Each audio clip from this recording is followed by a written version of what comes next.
sweet mama, suona ancora un po', fino a che notte non ci prende, il sole buio non s'arrende. Sweet, sweet mama, canta ancora un po', con la tua voce di miele che cola dalla ruggine,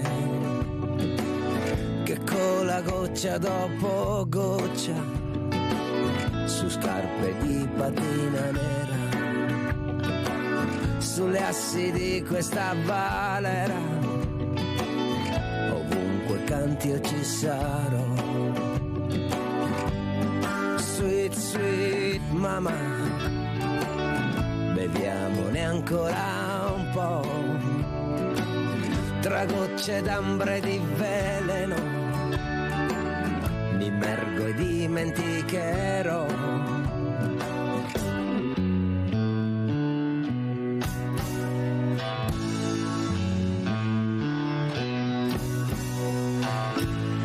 Sweet, sweet mama, seguo i tuoi passi sulla neve, l'inconsistenza dell'amore che morde, che ti fa gelare, in un inverno senza fine, dentro un cappotto nero a righe, dentro un cappotto nero a righe. Sweet, sweet mama, beviamone ancora un po', tra gocce d'ambre di veleno, mi immergo e dimenticherò. Sweet, sweet mama, adesso voglia di ballare su questa linea di confine, su queste terre senza fine.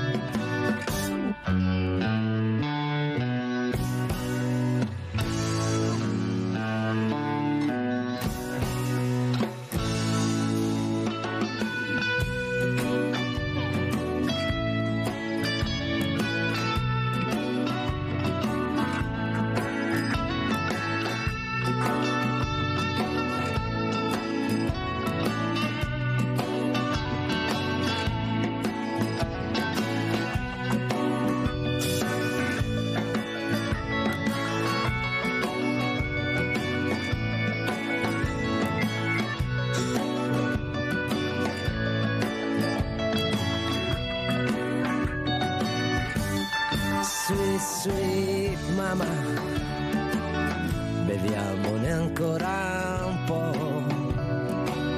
tra gocce d'ambre di veleno, mi immergo e dimenticherò. Sweet, sweet mama, adesso voglia di ballare su questa linea di confine, su queste terre senza fine. Sweet, sweet mama, sweet, sweet mama, sweet mama, sweet mama.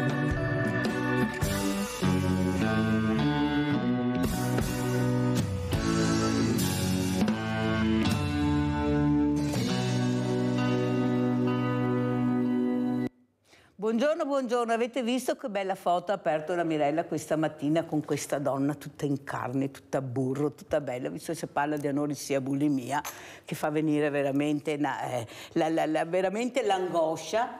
Io invece volevo aprire con queste immagini che forse anche qualche genitore dovrebbe insegnare ai figli, che il mondo è fatto anche di qualcosa di più di quello che si pensa, ed è la bellezza interiore. Ecco, tu puoi essere bello in qualsiasi momento, in qualsiasi modo, basta che tu capisca l'importanza di vivere, di esserci, di essere nata in un mondo per quanto brutto ma meraviglioso. Sapete che la Mirella vorrebbe rimanere qua fino ai 700 anni, poi io sto così bene, anche se ho tanti problemi, problemoni, ma io sto così bene qua a arrabbiarmi, a divertirmi, e perciò questa mattina sono venuti due ospiti graditissimi. Abbiamo in presenza il dottor Francesco Benazzi, direttore generale ULSS 2 Marca Trevigiana, che ringrazio. Gli auguri di Pasqua, il direttore non può non venire a Sveglia Veneti.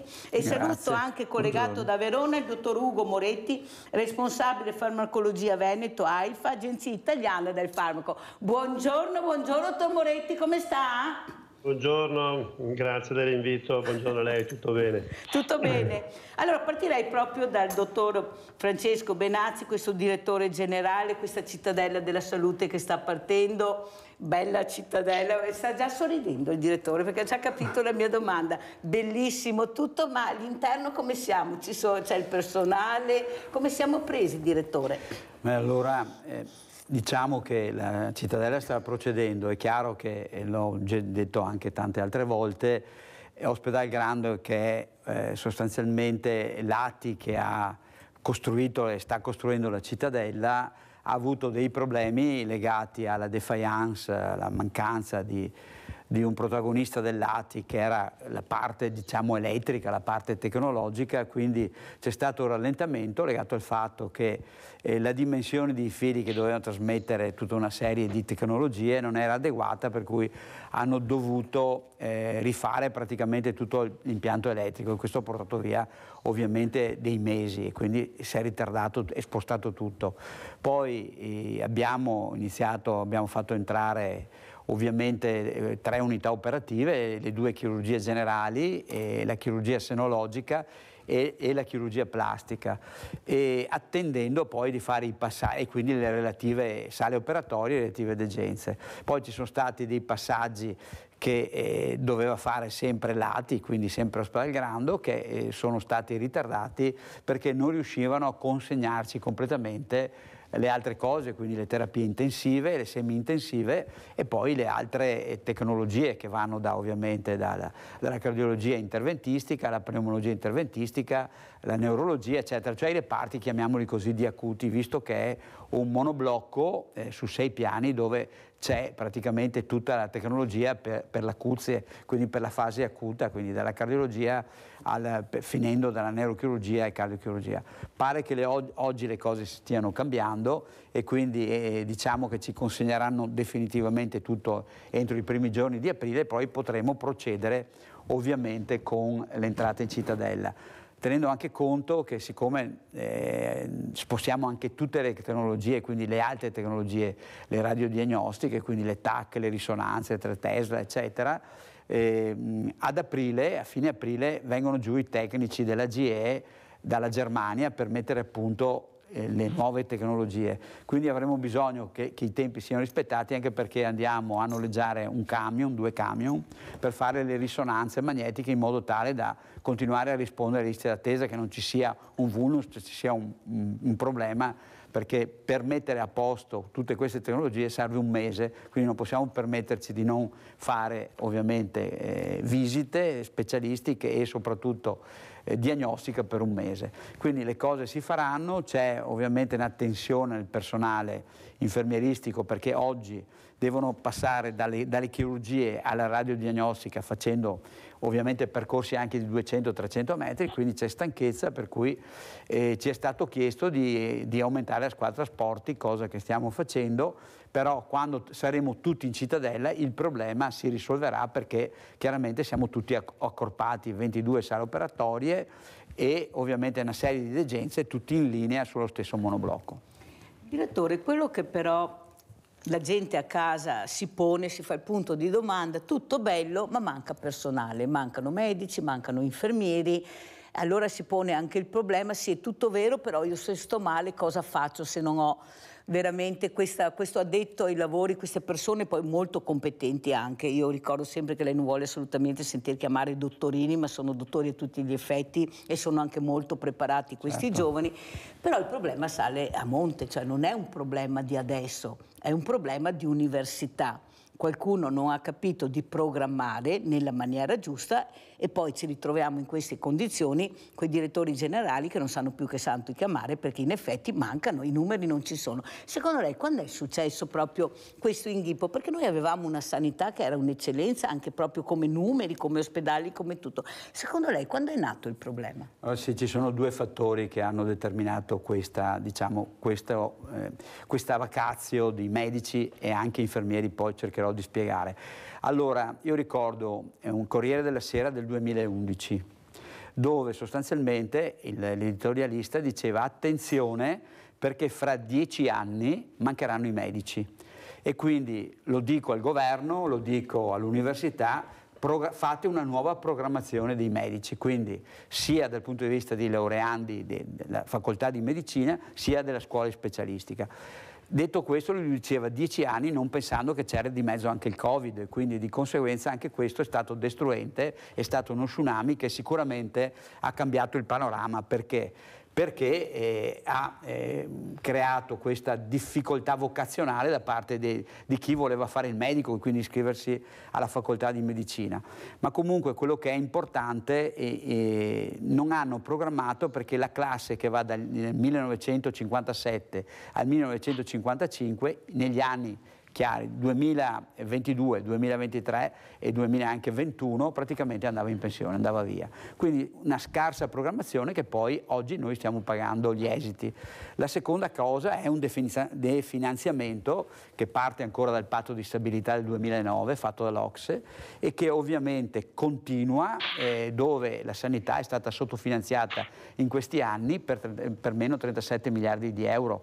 Quindi è chiaro che anche questo ha portato ovviamente a delle difficoltà poi per quanto riguarda l'organizzazione. La terza cosa che mi sento di dire è anche il fatto che ovviamente non si è fatta un'adeguata campagna, ecco, per quanto riguarda la specialistica, perché si sono ridotti in questi anni anche i posti in specialità. Oggi abbiamo aperto, sono stati aperti diversi posti, difatti noi ci auguriamo che tra il 2024 e il 2026 si possa, a parte qualche specialità che ancora oggi è difficile trovare professionisti, poi si riesca ad avere il numero di professionisti adeguato per rispondere alle liste d'attesa. Però si è creato questo vulnus che stiamo ancora pagando oggi. L'altra cosa importante sono sostanzialmente anche gli accordi collettivi nazionali. Diciamo che gli italiani sono, insieme ai portoghesi, quelli meno pagati per quanto riguarda il discorso stipendiale. Quindi è chiaro che anche su questo bisognerebbe rivedere gli accordi collettivi nazionali e dare una mano ai medici a, come dire, a rapportarsi almeno alla media europea, perché anche questo incide molto sulla vocazione verso la professione medica. Molto chiaro e la ringrazio, avete capito anche a casa, sembra tutto facile, non è così, non è un problema di adesso, è un problema a monte, che i governi sono stati tantissimi, io ricordo sempre che abbiamo tanti di quei governi che abbiamo perso perfino il numero, forse se stessero un po' più calmi, più tranquilli, facessero le cose che dovrebbero fare, forse non saremmo a questo punto. Io però chiederei adesso al dottor Ugo Moretti, c'è stata questa giornata in ricordo di questi morti, di questo Covid, di questa pandemia, ma soprattutto dei vaccini. Ricordo veramente di morti che fortunatamente grazie ai vaccini abbiamo visto il risultato, anche se abbiamo ancora dei Novax che continuano a dire che non è vero, che anzi il vaccino fa molto male. Abbiamo sentito l'ex ministro Speranza ieri che ha detto io non riesco più a fare politica perché ho veramente il terrore di queste persone, questa è la verità. Come siamo messi? Ecco, c'è stato questo ricordo,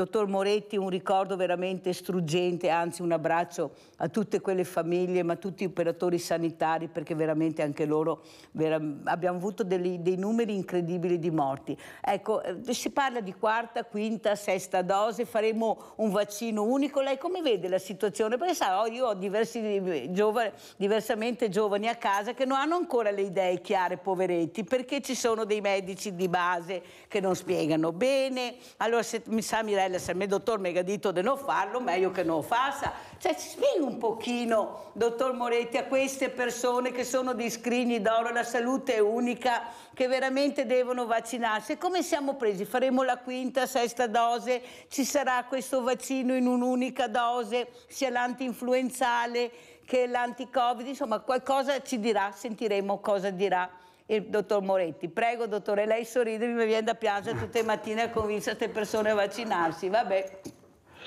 No, guardi, intanto volevo, se mi consente, fare proprio una brevissima aggiunta a quello che diceva il dottor Benazzi su quello che riguarda la situazione universitaria, perché io appunto sono professore universitario, ci sono dentro, insegno a medici, infermieri, c'è anche, abbiamo una scuola di specialità, ovviamente c'è anche il problema che ci sono, diciamo, situazioni molto diverse anche nei vari reparti, perché per esempio ovviamente tutte le specialità dove il medico non può fare per esempio libera professione, ovviamente ci sono quindi concorsi che vanno deserti perché ci sono poche domande, e altri invece dove c'è una lunga lista d'attesa. I medici preferiscono andare a lavorare in ospedali grandi, in reparti dove sia magari consentita la libera professione, quindi non è solamente un problema di numeri ma anche di situazioni anche economiche, come giustamente ha ricordato.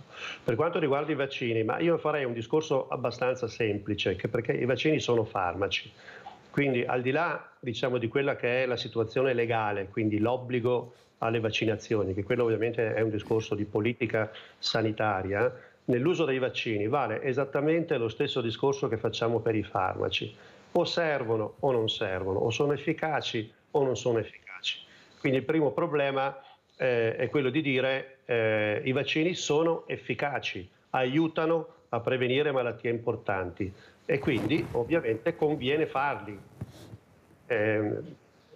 Probabilmente si arriverà per il Covid ad una situazione nel quale il Covid viene accomunato di fatto all'influenza, quindi è possibile che come si fa ci sarà un vaccino combinato sul quale si sta già lavorando, e quindi ogni anno si dovrà fare un richiamo come si fa esattamente con l'influenza. Poi ovviamente non si può prevedere un'eventuale modifica del virus, però il concetto è sempre quello con i farmaci: vanno usati se servono e quando servono, e i vaccini funzionano, i vaccini hanno dati che dimostrano la loro efficacia e quindi conviene vaccinarsi.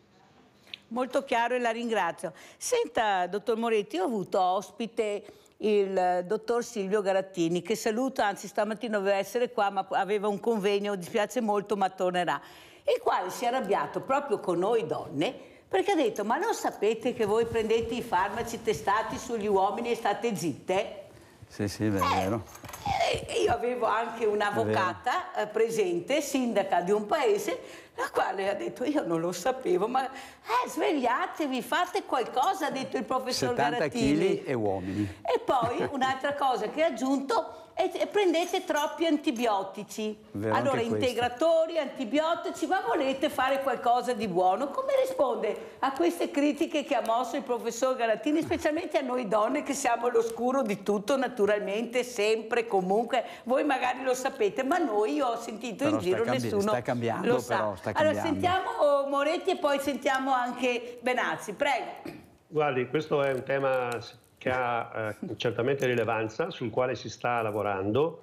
In sostanza si parla di medicina di genere, cioè differenze tra maschi e femmine, sia in ambito medico generale, quindi alcune malattie che sono più frequenti in campo femminile piuttosto che maschile, e poi c'è anche una farmacologia di genere. Come è stato detto, c'è un problema che parte dalla sperimentazione, addirittura dalla sperimentazione animale, dove si preferiscono animali maschi perché ovviamente hanno minore problemi con ormoni ed altro, ai trial clinici, e quindi c'è un problema di differenza di genere che in larga parte, diciamo, è vero, è squilibrato verso i maschi rispetto alle femmine, ma ci sono anche situazioni opposte. Per esempio i dati che noi abbiamo sull'osteoporosi vengono quasi sempre dalle situazioni femminili, ma c'è comunque una fetta di maschi, di persone di sesso maschile che ha il problema identico. E tra l'altro c'è anche una differenza, se parliamo di donne, tra donne non in gravidanza e donne in gravidanza.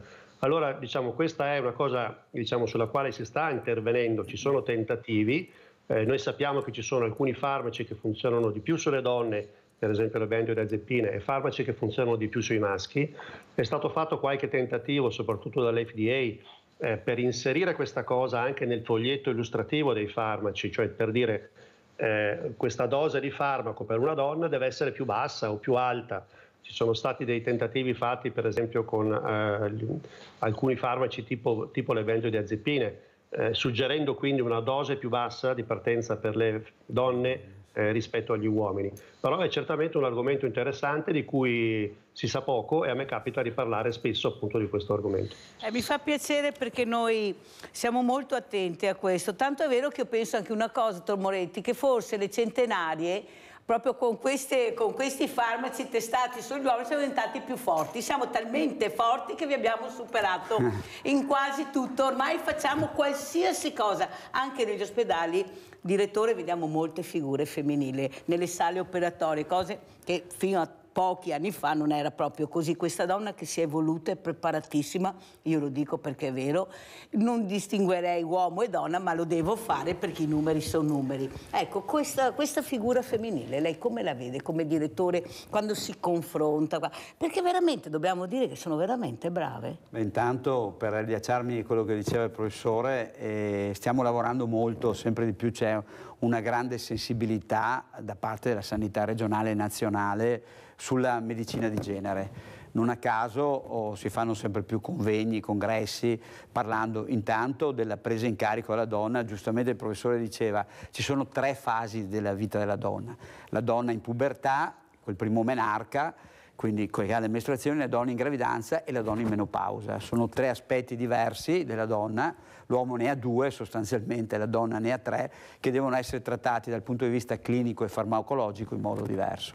Quindi si sta ragionando molto su questo e anche noi ci stiamo impegnando come Regione Veneto, quindi come colleghi direttori insieme all'assessore su questo tema, perché è il tema del futuro, proprio per evitare, come diceva lei, l'utilizzo in modo inconsulto ed erroneo dei farmaci, che sono un problema, soprattutto gli antibiotici, dove avremo purtroppo la sfida del futuro sarà l'antibiotico resistenza, su cui dovremo ovviamente confrontarci quotidianamente. Grazie a esperti come il professore credo avremo anche delle linee di indirizzo che daranno alle ULSS e che ci potranno aiutare a superare questo problema. Sulle donne, diciamo che il mondo sanitario oggi è donna e io sono contento di questo, perché parliamo sempre di più di medicina narrativa, no? Stiamo andando verso l'intelligenza artificiale, stiamo andando verso le tecnologie, però la medicina, la sanità non può fare a meno della persona, dell'uomo. Cioè noi possiamo usare tutte le tecnologie che già lo fanno in Australia, che hanno distanze lunghissime e usano telemedicina, teleconsulto, device, dei braccialetti per monitorare le persone, però il rapporto umano è fondamentale. La sanità è fatta di questa, di umanizzazione e di ascolto, e devo dire con molta franchezza che la donna, per il suo carattere, per sua impostazione fisiologica, ma anche proprio per sua natura, come si suol dire, è sicuramente molto più propensa di noi maschietti alla presa in carico, e quindi al fatto di aiutare la persona, di essere vicino alla persona, e soprattutto quell'empatia, quell'umanità che serve per fare questa professione, perché la professione medica, la professione diciamo sanitaria in generale, ha bisogno, ecco, di questa umanità, perché noi possiamo essere ipertecnologici, ma poi il rapporto con la persona è fondamentale. Quando uno entra in ospedale non è un numero, ha bisogno ovviamente di qualcuno che gli spieghi le cose, parli, lo ascolti, soprattutto lo ascolti, e la propensione della donna, quindi della nostra sanità, che ormai diciamo è al 70% femminile, sicuramente aiuterà, ecco, questo processo di umanizzazione dei servizi. Allora, dottor Moretti, un'altra cosa che volevo chiederle, io ho avuto molti pediatri ospiti, sia uomini che donne, sono molto preoccupati perché ci sono ancora molti genitori che hanno paura di questo vaccino.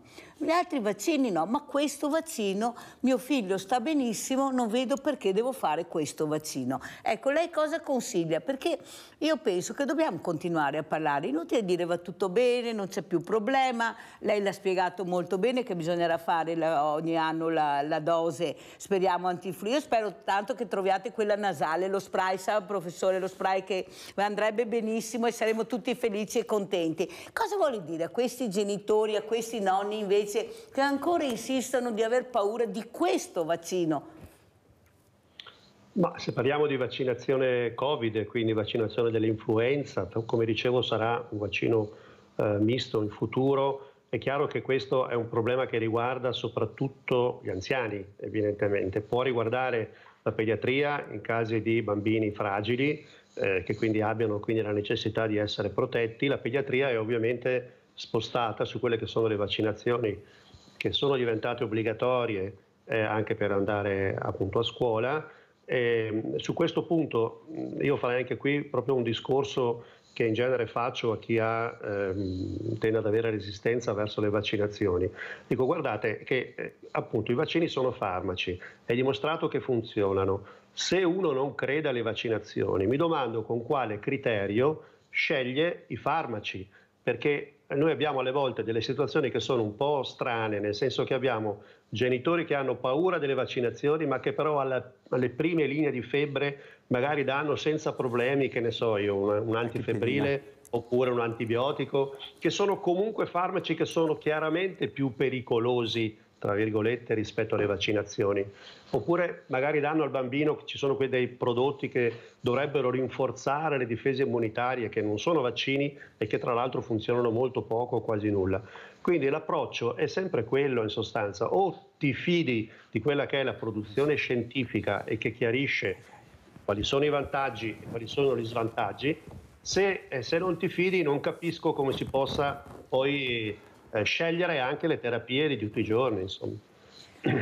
Professor Moretti, un'altra cosa importante è che c'è stato un momento poco tempo fa che c'era questa mancanza di farmaci, anche i salvavita. Io mi ricordo che avevo una persona ospite, ho dovuto chiamare proprio il presidente delle farmacie per vedere se riusciva a trovare questo farmaco. Ma è possibile arrivare proprio a un certo punto dove veramente queste persone erano veramente in crisi perché non riuscivano a trovare in nessuna farmacia il farmaco? E perché può succedere questo? Perché, però dopo abbiamo visto che si è calmato tutto quanto e mi sembra che adesso la situazione sia nella normalità. Prego, professore, poi sentiamo il dottor Benazzi. Sì.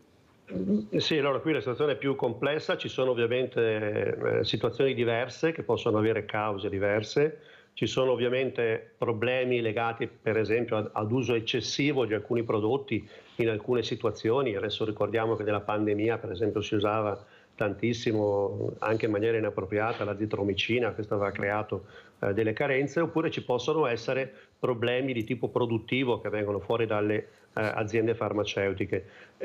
Allora in queste situazioni è importante capire che molto spesso ci sono comunque delle alternative, si cerca di risolvere la situazione che in genere è temporanea di carenza di produzione, cercando di indirizzare i pazienti e di aiutare i medici che prescrivono nella scelta di prodotti che siano più o meno simili e che possono quindi consentire al paziente la terapia. Però certo, ecco, la situazione varia caso per caso. Mi pare che in questo momento sì, ci sono stati anche di recente dei problemi per esempio legati agli enzimi pancreatici, ricordo. È importante in queste situazioni ricordare che il farmaco va preso quando serve, perché in molte situazioni come questa abbiamo situazioni dove abbiamo terapie che sono fatte a persone che non ne hanno bisogno e ovviamente questa è la prima cosa su cui bisogna intervenire. Poi un'altra cosa, poi so che anche lei ci deve lasciare. Professore, molti non vogliono solo il farmaco originale, degli altri non mi fido, non fanno lo stesso effetto. Io ho ricevuto tantissime telefonate, no, non è la stessa cosa, io devo prendere solo l'originale. Ma è vero o non è vero? Cosa consiglia? Non è assolutamente vero. La differenza che c'è tra un farmaco, diciamo, tra virgolette di marca, diciamo, e un farmaco prodotto come farmaco equivalente, sarebbe la parola migliore per distinguere questi farmaci, non chiamarli generici, sembra che sia un prodotto di scarsa qualità. Le differenze sono esattamente le stesse, la differenza che c'è tra 2 farmaci di marca e tra 2 generici sono esattamente le stesse, per cui è chiaro che in terapie croniche si cerca di proseguire con lo stesso farmaco che si è iniziato, quindi non va mai bene cambiare continuamente marca del farmaco che si sta usando, ma assolutamente non c'è problema e gli farmaci equivalenti sono esattamente gli stessi rispetto ai farmaci di marca. Avete ascoltato bene a casa? Direttore, cosa commenta? Perché c'è anche, a mio avviso, anche il ruolo del medico, il vecchio medico di famiglia, che una volta aveva pazienza, ti spiegava. Manca questa figura, a mio avviso, che è fondamentale per unire la... Perché è logico che la persona, se non sa, fa il fai da te, va su internet, fa di tutti i colori, mentre di seguire quello che sarebbe il consiglio esatto che ha dato anche il professor Moretti. Prego. Ecco, sì, mi associo a quello che diceva il professor Moretti, e effettivamente parlava degli enzimi, è mancato il creon, che sono proprio enzimi pancreatici, che ha creato un po' di problemi. Evidentemente i grossisti hanno avuto difficoltà a fornire questo, ma anche altri prodotti, ma succede sempre alla fine dell'anno, quando ovviamente fanno il discorso delle scorte, devono essere esauriti i magazzini, devono esaurire le scorte, perché altrimenti per qualsiasi azienda, comprese le sanitarie, sono costi che quindi vanno a influire sul bilancio, e per cui cos'è che fa? Sia il grossista sia blocca un attimo, verifica le scorte che ha, perché altrimenti se no le deve riportare nel bilancio dell'anno dopo, cioè nella chiusura del bilancio, scusi, a marzo, e di conseguenza questi sono costi. Quindi nel riassetto del carico-scarico dei farmaci e la pulizia cosiddetta del magazzino porta anche ovviamente a delle carenze che, guarda caso, si vedono sempre verso la fine dell'anno. Quindi la difficoltà è anche questa, e poi spesso e volentieri parlo per noi, perché stiamo ancora informatizzando il processo del farmaco, che è fondamentale. Quindi quando uno chiaramente fa la richiesta del farmaco, spesso e volentieri magari c'è una disarmonia tra quello che arriva in reparto, in unità operativa, e quello che invece viene richiesto magari dalla farmacia. Detto ciò, noi ci troviamo di fronte a una situazione di questo tipo. Come lei ben sa, come sanno i cittadini, oggi noi chiaramente abbiamo una rivoluzione per quanto riguarda la medicina generale. Vale per la specialistica, ma vale anche per la medicina generale. Cioè, in poche parole, non si trovano i medici. Adesso, per fortuna, con le borse anche della Regione, noi tra il 2024 e il 2025 andremo a completare i posti mancanti. Il problema qual è? È che abbiamo giovani medici che entrano, cioè giovani laureati, bravissimi, che hanno 25-26 anni, che si trovano in questa situazione. Si trovano con 1000 assistiti, cose che ai miei tempi era impossibile, andavamo a 0 assistiti. Io mi ricordo che mi avevano offerto una zona carente a Conegliano con 200 assistiti, quindi voglio dire... Perché medico anche, lo diciamo, vero? No, che delle volte no. E quindi di conseguenza, cioè, vuol dire patire la fame, come si suol dire, perché uno deve pagarsi l'ambulatorio, deve pagarsi ovviamente la pensione, tutta una serie di cose. Per cui questi giovani medici entrano già con 1000-1200 assistiti. Qual è il problema? Diciamo il gap che si è creato. Esce ovviamente, perché non c'è il tempo per fare il passaggio di consegne, il medico anziano, il quale conosce Francesco Benazzi, sa vita, morte e miracoli di Francesco Benazzi, sa cosa prende Benazzi, che esami fa, che farmaci prende. Arriva il giovane medico, che ovviamente ha un incarico provvisorio, spesso e volentieri, o comunque anche se è definitivo, che è ancora in scuola di specialità, che non conosce niente di Francesco Benazzi, per cui deve chiedere esami specialistici per inquadrare Francesco Benazzi, che problemi ha.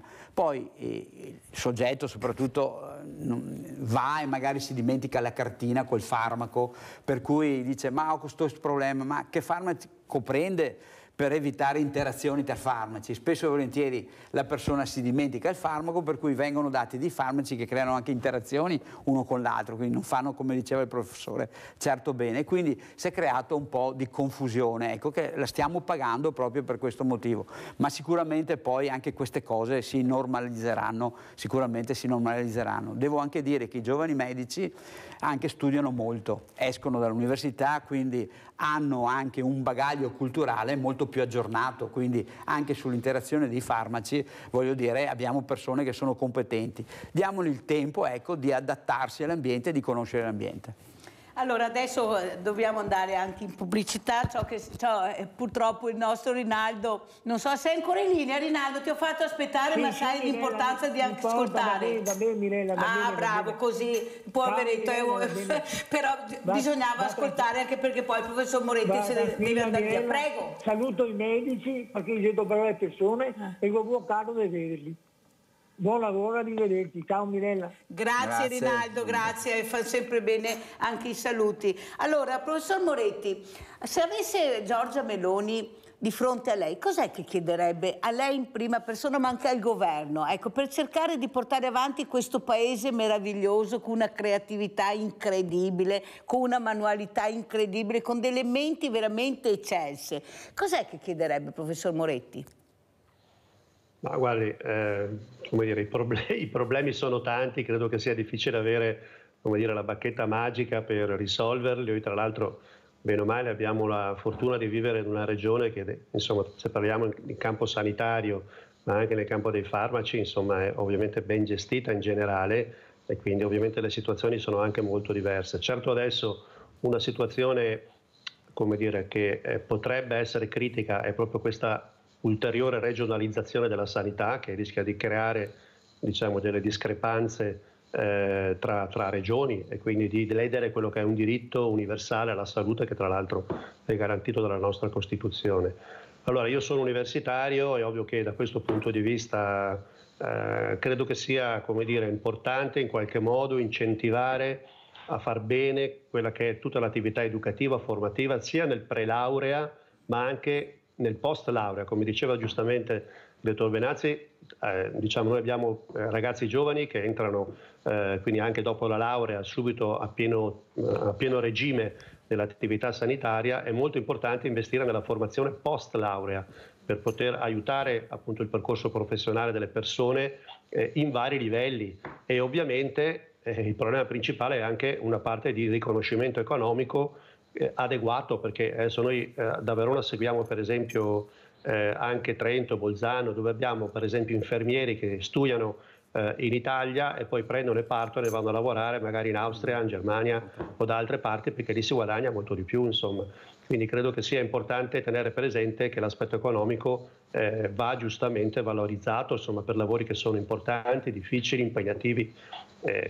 Capisco che sia una situazione difficile da risolvere, ma insomma questo è certamente un problema. Hai fatto bene a ricordarlo, perché questo è vero, secondo me è proprio il nocciolo della questione, dare l'opportunità anche con questi stipendi, con questi salari bassi purtroppo rispetto ad altri paesi, e il giovane è molto attento e ha bisogno anche di avere un buon stipendio e anche il rispetto dello studio che ha fatto, che non è cosa da poco. Allora Gianfranco Valeri, poi salutiamo e andiamo in pubblicità. Veloce Gianfranco, ciao. Sì, buongiorno signora Mirella. Buongiorno. Buongiorno al dottore, buongiorno al professore. Ecco, mi rivolgo a lei, dottor Benazzi. Complimenti come gestisce l'ULSS numero 2, lo dice uno che da 10 anni a questa parte ne ha avuto tanto bisogno. Ecco, volevo solo una piccola precisazione, dottor Benazzi. Noi siamo pensionati, anziani, con la prenotazione tante volte ci troviamo in difficoltà perché ci fanno aspettare tanto tempo e poi ci troviamo in difficoltà. Loro dicono di digitare il numero 9, sì, perché saremmo richiamati, è anche un bel servizio anche quello, però sa, noi magari se siamo fuori non ci portiamo dietro la ricetta e tutto e poi ci dimentichiamo, ha capito? Ecco, migliorare solo questo piccolo per le prenotazioni. Grazie dottor Benazzi ancora e buon lavoro. No, grazie a lei. Allora, devo assolutamente andare in pubblicità, devo assolutamente salutare il professor Ugo Moretti, responsabile Agenzia Italiana del Farmaco, che deve andare via. La ringrazio veramente, professore, tanti auguri, mi raccomando, lo spray nasale sarebbe eccezionale, studiate quello così ne facciamo molti di più di vaccini. Buona Pasqua veramente professor Moretti, poi risponderemo a Gianfranco Valeri, pubblicità. Grazie.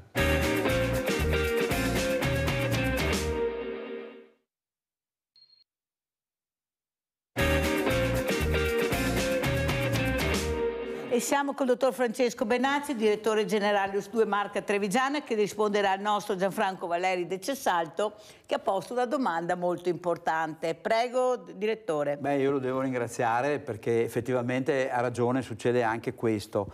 Quindi adesso vedrò in qualche modo, tramite il nostro CED, che è il centro di elaborazione dati, cioè il nostro ingegnere che fa queste cose, di evitare, ecco, questa difficoltà. Spero di riuscire, ecco, l'impegno è quello che sicuramente, uscendo dalla trasmissione della Mirella, prima cosa che farò, farò una telefonata al mio ingegnere per vedere di tentare di risolvere questo problema. Perché è un problema per queste persone. Quindi grazie per avermelo evidenziato, perché a noi serve soprattutto questo, che i cittadini, che le persone ci dicano dove sono le difficoltà. Noi con tanta umiltà, perché chiaramente non abbiamo una bacchetta magica, però con tanta umiltà cerchiamo di risolverle. Io ho fatto una proposta più di un mese, l'ho fatta il professor Avruscio, il professor Rosato, di fare delle corsie preferenziali per gli ultra ottantenni, direttore, perché trovo veramente che a queste persone noi dobbiamo dare molto perché dico sempre che se siamo diventati così grandi e belli e bravi è merito anche di queste realtà. Soprattutto per secondo me il rispetto va dato, io non posso sentire queste diversamente giovani, come li chiamo io, che nessuno risponde al cellulare, le visite sono 8, 9, un anno addirittura, non può essere. Spieghi a queste persone come fare, perché non possiamo fare come le donne in gravidanza che hanno delle corsie preferenziali, perché veramente un novantenne, io non posso sentire che mi dice sperano solo che muoia Mirella, perché non risponde, come ha detto Gianfranco Valeri, ci sono vari problemi per loro, non riescono a gestire questa telemedicina, non lo sanno perché non sono stati accompagnati in un percorso educativo. In Australia è diverso, vedi diversamente i giovani che adoperano queste ultime proprio attrezzi di ultima generazione in maniera incredibile, noi non ci siamo, inutile che ce la vengano a dire, non sanno usare nemmeno il telefonino. Allora queste persone perché non dare una possibilità di fare una corsia preferenziale oltre gli 80 anni, non è che si parla, ma certo, oltre gli 80 anni, allora, direttore? Sì, Mirella, noi, come lei ben sa e come lo sanno i cittadini, noi non mettiamo la testa sotto la sabbia come gli struzzi, e abbiamo avuto dopo il Covid tantissime, una marea di visite in galleggiamento, perché il Covid ha bloccato. Abbiamo fatto l'oncologico, quello che potevamo fare, il materno infantile, tutto il resto si è bloccato per 2 anni e mezzo. Quindi stiamo adesso, con l'aiuto della Regione, con i finanziamenti che ci dà la Regione, insieme anche i privati accreditati che fanno il lavoro insieme a noi, che sono importanti, abbattendo le liste d'attesa. Noi ci siamo posti un obiettivo, luglio 2024, per chiudere con le galleggianti, cioè con quelle ancora prestazioni. Sulle B abbiamo azzerato, nel senso che il cittadino ha nei tempi previsti, sulle D stiamo lavorando e faremo anche su questo, sulle P c'è ancora un po' di impegno da fare, ma ci siamo dati come obiettivo noi e la Regione di eliminarli entro luglio 2024. Quindi dopo sarà più facile creare delle corsie preferenziali, perché oggi nel marasma diventa più difficile. Sarebbe una promessa che io faccio, che dopo ovviamente non mantengo, ma causa queste difficoltà. Sicuramente me l'appunto. A luglio io mi auguro che riusciamo a superare bene questo scoglio, questo giro di boa, per capirsi. Voglio ricordare a tutti i cittadini che noi ogni settimana processiamo 60.000 richieste di prestazioni. 60.000 richieste di prestazioni ogni settimana. Quindi immaginate la mole di lavoro che devono affrontare. Io li ringrazio sempre, i nostri operatori, medici e infermieri.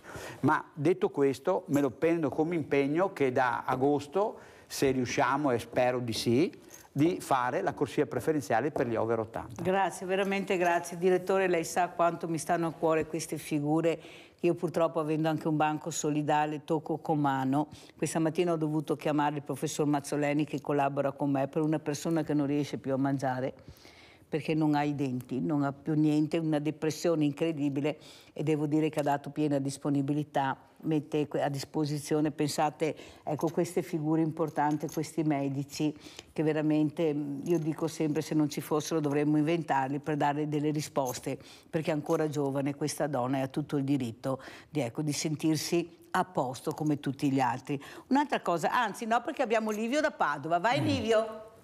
Ciao. Ciao. E buongiorno anche al dottor Benazzi. Buongiorno. Mi perdoni dottore, volevo farle una domanda, lei mi dirà, io non posso sapere, ma insomma così mi risponda così per quello che non può sapere lei. Io ho prenotato adesso, sono andato all'ospedale di Campo San Piero. Non conosce proprio, guarda, non lo conosce proprio. Era là. Sì, certo. L'ospedale di Campo San Piero in oculistica perché devo essere operato di cataratta, sì, prima all'occhio sinistro e poi all'occhio destro, cioè l'occhio sinistro è abbastanza in condizioni di essere operato e meno l'occhio destro. Lei mi dirà, io non ti posso rispondere, comunque così mi dica quello che può sapere lei. Quanto tempo di attesa avrò per subire per avere questo intervento di cataratta? La ringrazio molto e le faccio tanti auguri. Grazie. Guardi, allora, anche qui con molta franchezza e onestà abbiamo avuto anche su questo, il Covid ha fatto i suoi macelli purtroppo. Io lo chiamo lo tsunami Covid perché non solo abbiamo avuto gente che è morta purtroppo, operatori che sono morti, familiari nostri che sono morti, persone che sono morte purtroppo causa questa bestia, ma ci ha portato all'esplosione delle liste d'attesa. E le cataratte, che sono un intervento che oggi si fa ambulatorialmente, quindi si fanno diciamo in chirurgia ambulatoriale, sono esplose perché purtroppo o per fortuna viviamo molto, nel senso che la vita media ormai nel Veneto, ricordo, nella provincia di Treviso in particolare che siamo i primi in Italia, ma nel Veneto è la più alta d'Italia, cioè la media è 84 anni, quindi vuol dire che viviamo bene, ma proprio perché viviamo bene anche invecchiamo, giustamente, mi metto tra ormai gli anziani. E quindi di conseguenza abbiamo una serie di patologie. La cataratta è primaria perché purtroppo la senescenza, il cristallino si ha a una certa età. E allora si sono accumulate tantissimo, per cui i tempi, ricordo, pre-Covid, cioè dopo il Covid, scusi, post-Covid, erano anche di 2 anni, 3 anni. Adesso tutti noi, quindi io non so la situazione, mi scuso, di Campo San Piero, della mia vecchia ULSS a cui sono ancora molto affezionato, ma i tempi erano questi. Adesso li stiamo accorciando, tant'è che anche noi a Treviso parliamo di 5-6 mesi, ma prima, fino a qualche tempo fa, erano 2 anni. Quindi stiamo accorciando pian pianino perché questi sono gli specialisti che abbiamo. E quindi di conseguenza però le posso garantire che sicuramente nel giro, adesso io non so quando lei è stato visto dall'oculista, sicuramente nel giro di 4-5 mesi l'intervento sarà fatto.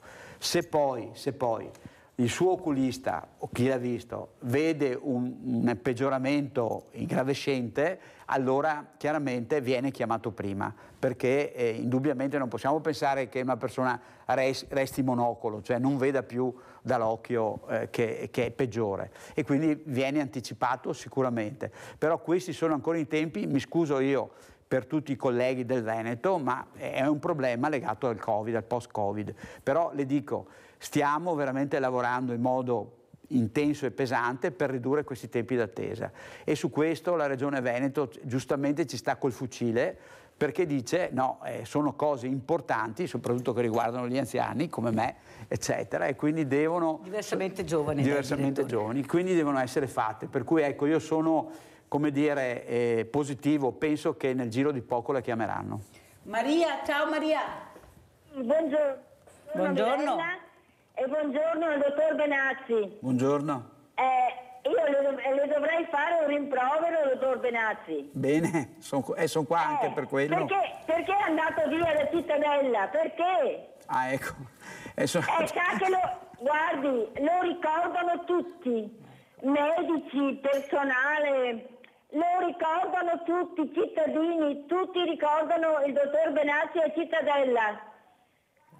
Signora, io la ringrazio, troppo buona, è che c'è una regola per i direttori generali, che non si può stare più di 2 mandati, cioè che sono sostanzialmente 8 o 10 anni, e quindi è chiaro che il Presidente della Regione non poteva far diversamente perché altrimenti andava contro una legge nazionale, e per cui ho dovuto andare via da Cittadella. Però fa piacere perché sia a Campo San Piero che a Cittadella lei ha seminato bene e sta raccogliendo, perché sentire queste telefonate di ringraziamento... Io ringrazio, la signora è troppo buona. Esatto, vuol dire che l'umanità, che l'ha sempre contraddistinta, io ricordo sempre quella signora che aveva telefonato qui a Sveglia Veneti, che poi il direttore l'ha richiamata a casa, che mi ha richiamato, dice io non ci credevo che fosse lui, cioè perché lei l'aveva richiamata sì, poi... Beh, io se posso lo faccio. Perciò questa umanità che lei ha traspare, e queste persone lo sentono. Quando io sento queste telefonate che dicono sai Mirella, non mi visita neppure, non mi guarda neppure, sono un numero,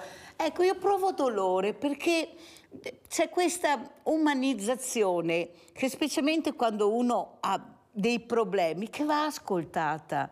Non possiamo essere trattati tutti come numeri. Ci sono delle persone che sono fragilissime e delle volte basta solo un ascolto per dare il là. Allora, intanto la ringrazio anch'io, direttore, però con lei volevo fare l'ultima domanda di questa aggressività che si riscontra anche negli ospedali, negli ambulatori, contro questi medici. Ecco, cosa vuole dire? Perché non ne possiamo veramente più. Bisogna capire anche il rispetto che dobbiamo anche a certe istituzioni, all'ospedale, ma come fai a aggredire all'interno di un ospedale che stanno cercando veramente di fare tutto per curarti? Prego, cosa vuole dire di questo caso? Di questo perché intanto veramente... vorrei, Mirella, fare una premessa. Purtroppo il Covid non solo ci ha lasciato decessi, ci ha lasciato strascichi, gente che continua ancora oggi a pagare in termini fisici il fatto di aver contratto il Covid, ma ci ha lasciato anche un'aggressività che prima non c'era, che era legata forse ai 2 anni dove non ci siamo parlati, dove non ci siamo confrontati, dove si parlava con questo benedetto affaro che poi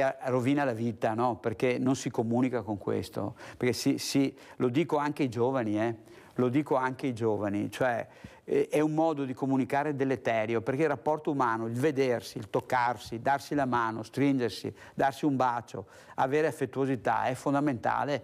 Si perde il rapporto umano col proprio coniuge, col proprio figlio, coi propri figli, perché vedere 2 giovani che sono al ristorante, mi capita qualche volta andare a mangiare una pizza e vedo che i 2 insieme mangiano la pizza, intanto che aspettano la pizza, invece di parlarsi, ognuno risponde col cellulare, cioè è finita, cioè voglio dire, abbiamo creato un mondo che è inumano.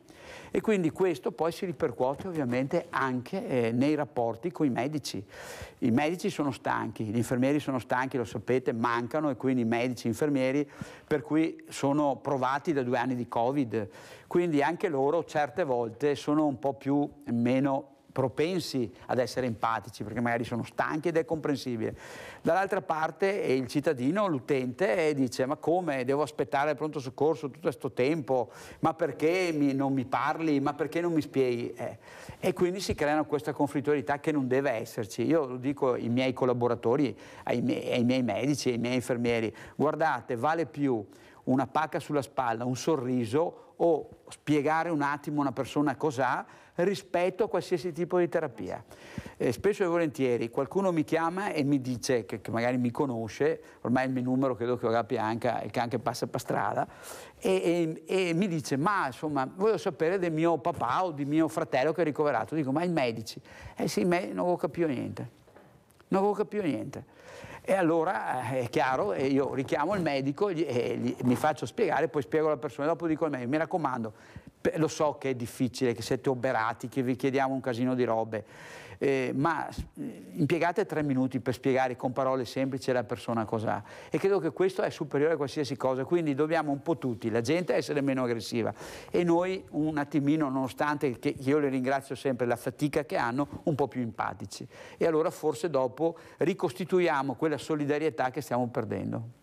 L'ultima domanda gliela devo fare, una domanda un po' scomoda, però non c'è verso di non farla. Sanità pubblica, sanità privata. Tante telefonate che rispondono al vero, nel senso che se vado nel privato ho la possibilità di farlo subito, nel pubblico no, non ho la possibilità di pagare il privato, perciò sto male, non riesco a curarmi. Ecco, come risponde? Allora, noi abbiamo, lo dico sempre ai miei collaboratori, ogni giorno che li trovo, ieri ho incontrato tutti i primari di Conegliano e Vittorio Veneto e ho detto loro, guardate, noi abbiamo un obiettivo.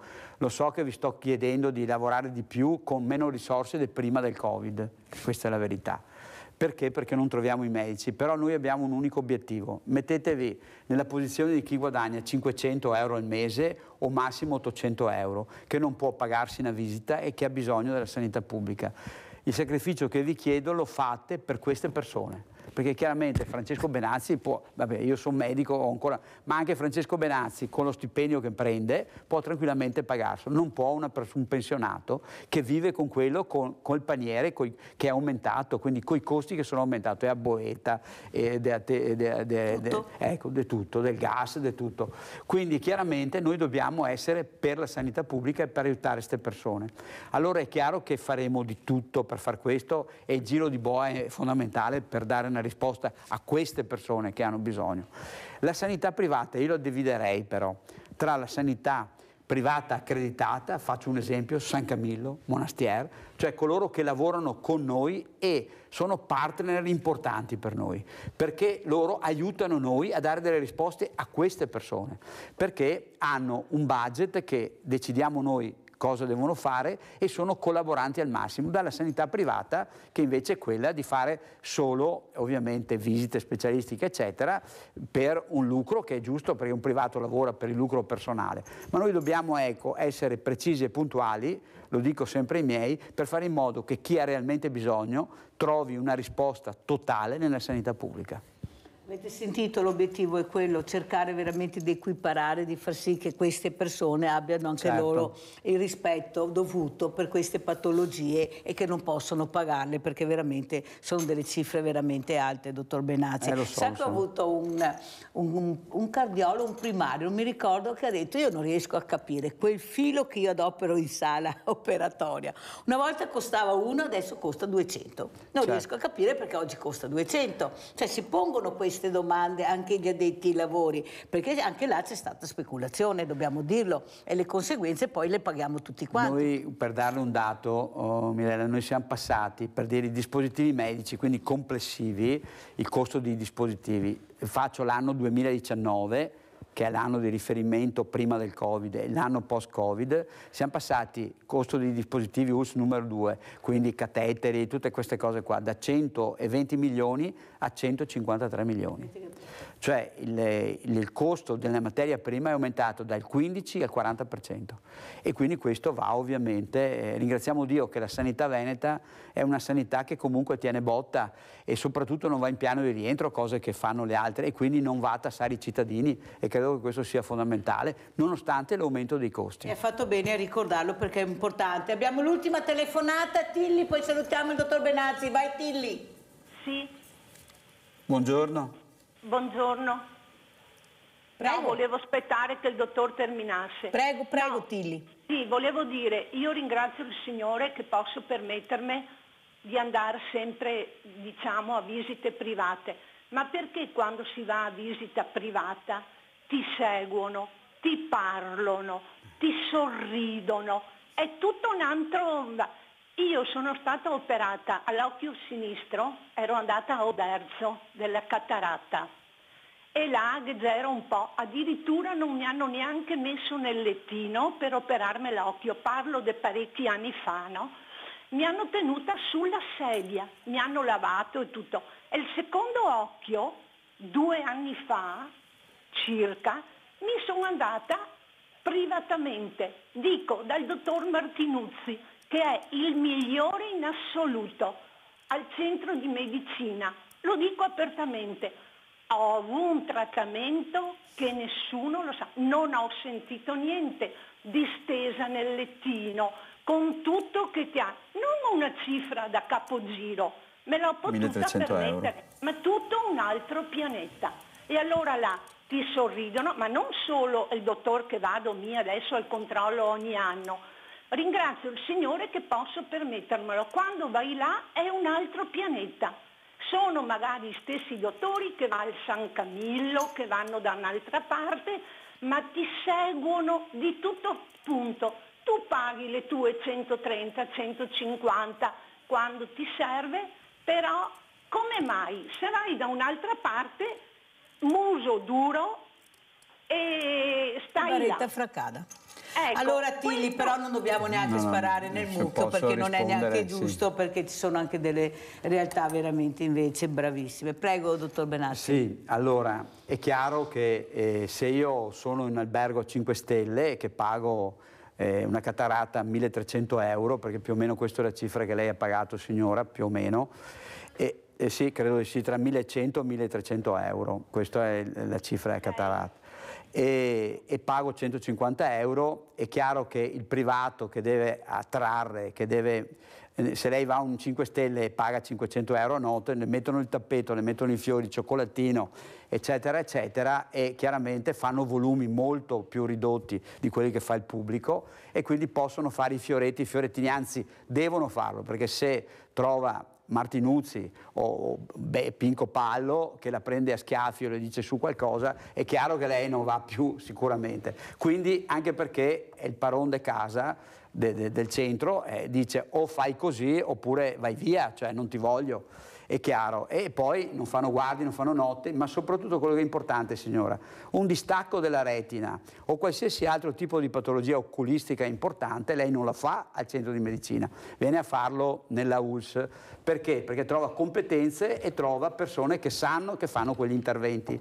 Allora è chiaro che dobbiamo differenziare tra quelle che sono le visite specialistiche e la chirurgia ambulatoriale della cataratta è di questo tipo, e dove si fa una produzione eccetera eccetera, da quello che è poi l'intervento importante. Guarda caso l'intervento importante viene sempre fatto nella sanità pubblica, uno perché alla sanità privata non conviene, perché costa e non possono chiedere al cittadino 20.000 euro, 10.000 euro o addirittura 70.000 euro se lei fa un intervento di cardiochirurgia, e quindi si va nella sanità pubblica. Per fare terapie si va nella sanità pubblica perché chiaramente il privato non ti fornisce il farmaco, non ti fornisce questo. Quindi è chiaro che la sanità pubblica fa una risposta a 360 gradi e la numerosità di pazienti che vede la sanità pubblica è 10 volte, 100 volte quello che vede il privato.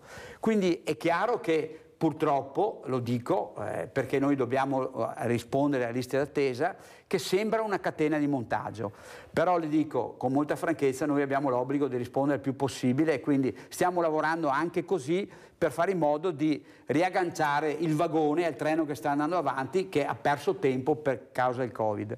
E in secondo luogo la chirurgia della cataratta si fa in poltrona oggi. È una poltrona comoda, ma in poltrona. Difatti io ho fatto mettere ulteriori poltrone in ospedale a Treviso per poter aumentare il numero di interventi per rispondere alle liste attesa. Non si fa sul lettino. Sul lettino si fa perché ovviamente se io vado in 5 stelle mi mettono la jacuzzi in camera e pago 500 euro per avere la jacuzzi, ma io che vado in camera mi interessa dormire la notte e non avere la jacuzzi. E questa è la differenza, signora. Cioè la differenza è tra chi può, perché vede poco e ha bisogno di fare business, che è giusto che sia così, e chi invece fa sanità pubblica e si fa carico delle cose grosse e delle cose piccole, cercando di rispondere all'universo mondo. Non so se sono stato chiaro, ma credo che più chiaro così non si possa. Non si può, ed è giusto anche spiegare, perché sono cose che magari la persona a casa non pensa, invece è proprio vero quello che lei dice, e siamo sempre là, è una questione di soldi. Ecco, più paghi, più ti diamo gli optional, non ci piove. Però alla fine io penso che l'importante sia avere una brava persona che sappia operare, competente, e che l'intervento riesca ad andare a casa tranquilli. Che auguri di buona Pasqua ci fa, dottor Benassi? Beh, gli auguri di buona Pasqua che faccio a voi, vi ringrazio sempre per quello che fate, perché voi veramente riuscite a diffondere tante cose e anche a segnalarci tante cose che non vanno, e purtroppo ci sono cose che non vanno. Io sono consapevole e mi scuso con tutti i cittadini per le cose che non vanno. E l'augurio è questo, di ritrovarci ad agosto per il giro di boa, cioè che le liste d'attesa le abbiamo completamente abbattute e quindi di conseguenza ci troviamo per dirci beh, il giro di boa è passato. Quindi... Allora ci troviamo a settembre, lasciamo perdere agosto che così ho più tempo per... Vabbè, ci troviamo a settembre. Grazie direttore Benazzi, auguri, buona Pasqua anche a lei e famiglia, grazie pubblicità.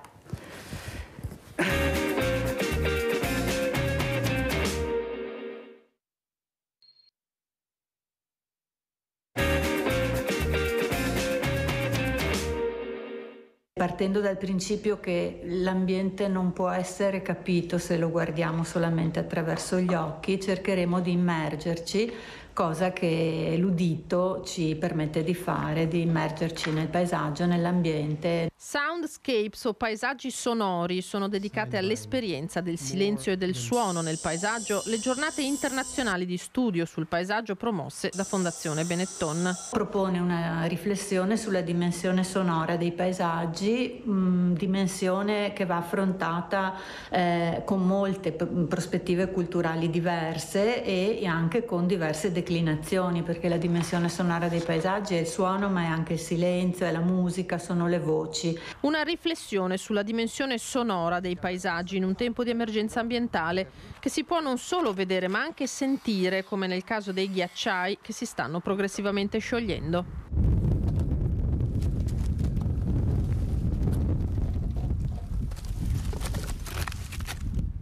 Il sound artist Sergio Maggioni interverrà con il materiale raccolto nell'ambito del progetto Suoni in estinzione dedicato proprio ai ghiacciai, ma nel corso della 2 giorni di studi è prevista anche l'immersione nella foresta amazzonica in Ecuador per opera del compositore ecoacustico David Monacchi.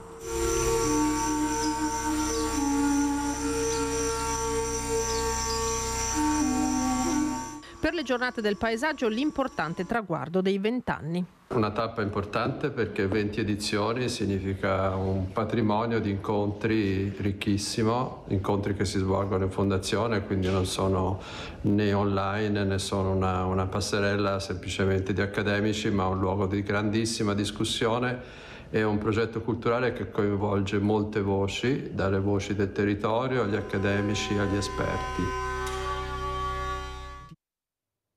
Io ringrazio veramente la professoressa Chiara Mazzoleni, docente urbanistica all'Istituto Universitario di Architettura di Venezia, e saluto anche la dottoressa Giuditta Sereni, pedagogista clinica Centro Specialistico per la Prevenzione e la Riduzione della Violenza di Bolzano. Grazie veramente di essere ospiti questa mattina.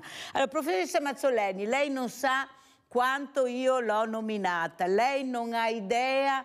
Tutte le mattine io la nominavo sulla pista da bob, su questa pista che qualcuno politico vuole a tutti i costi, nonostante ambientalisti, esperti di tutto e di più dicono che non va bene, che non doveva essere fatta, ma si continua e si fa. Ma perché non si ascoltano le persone competenti?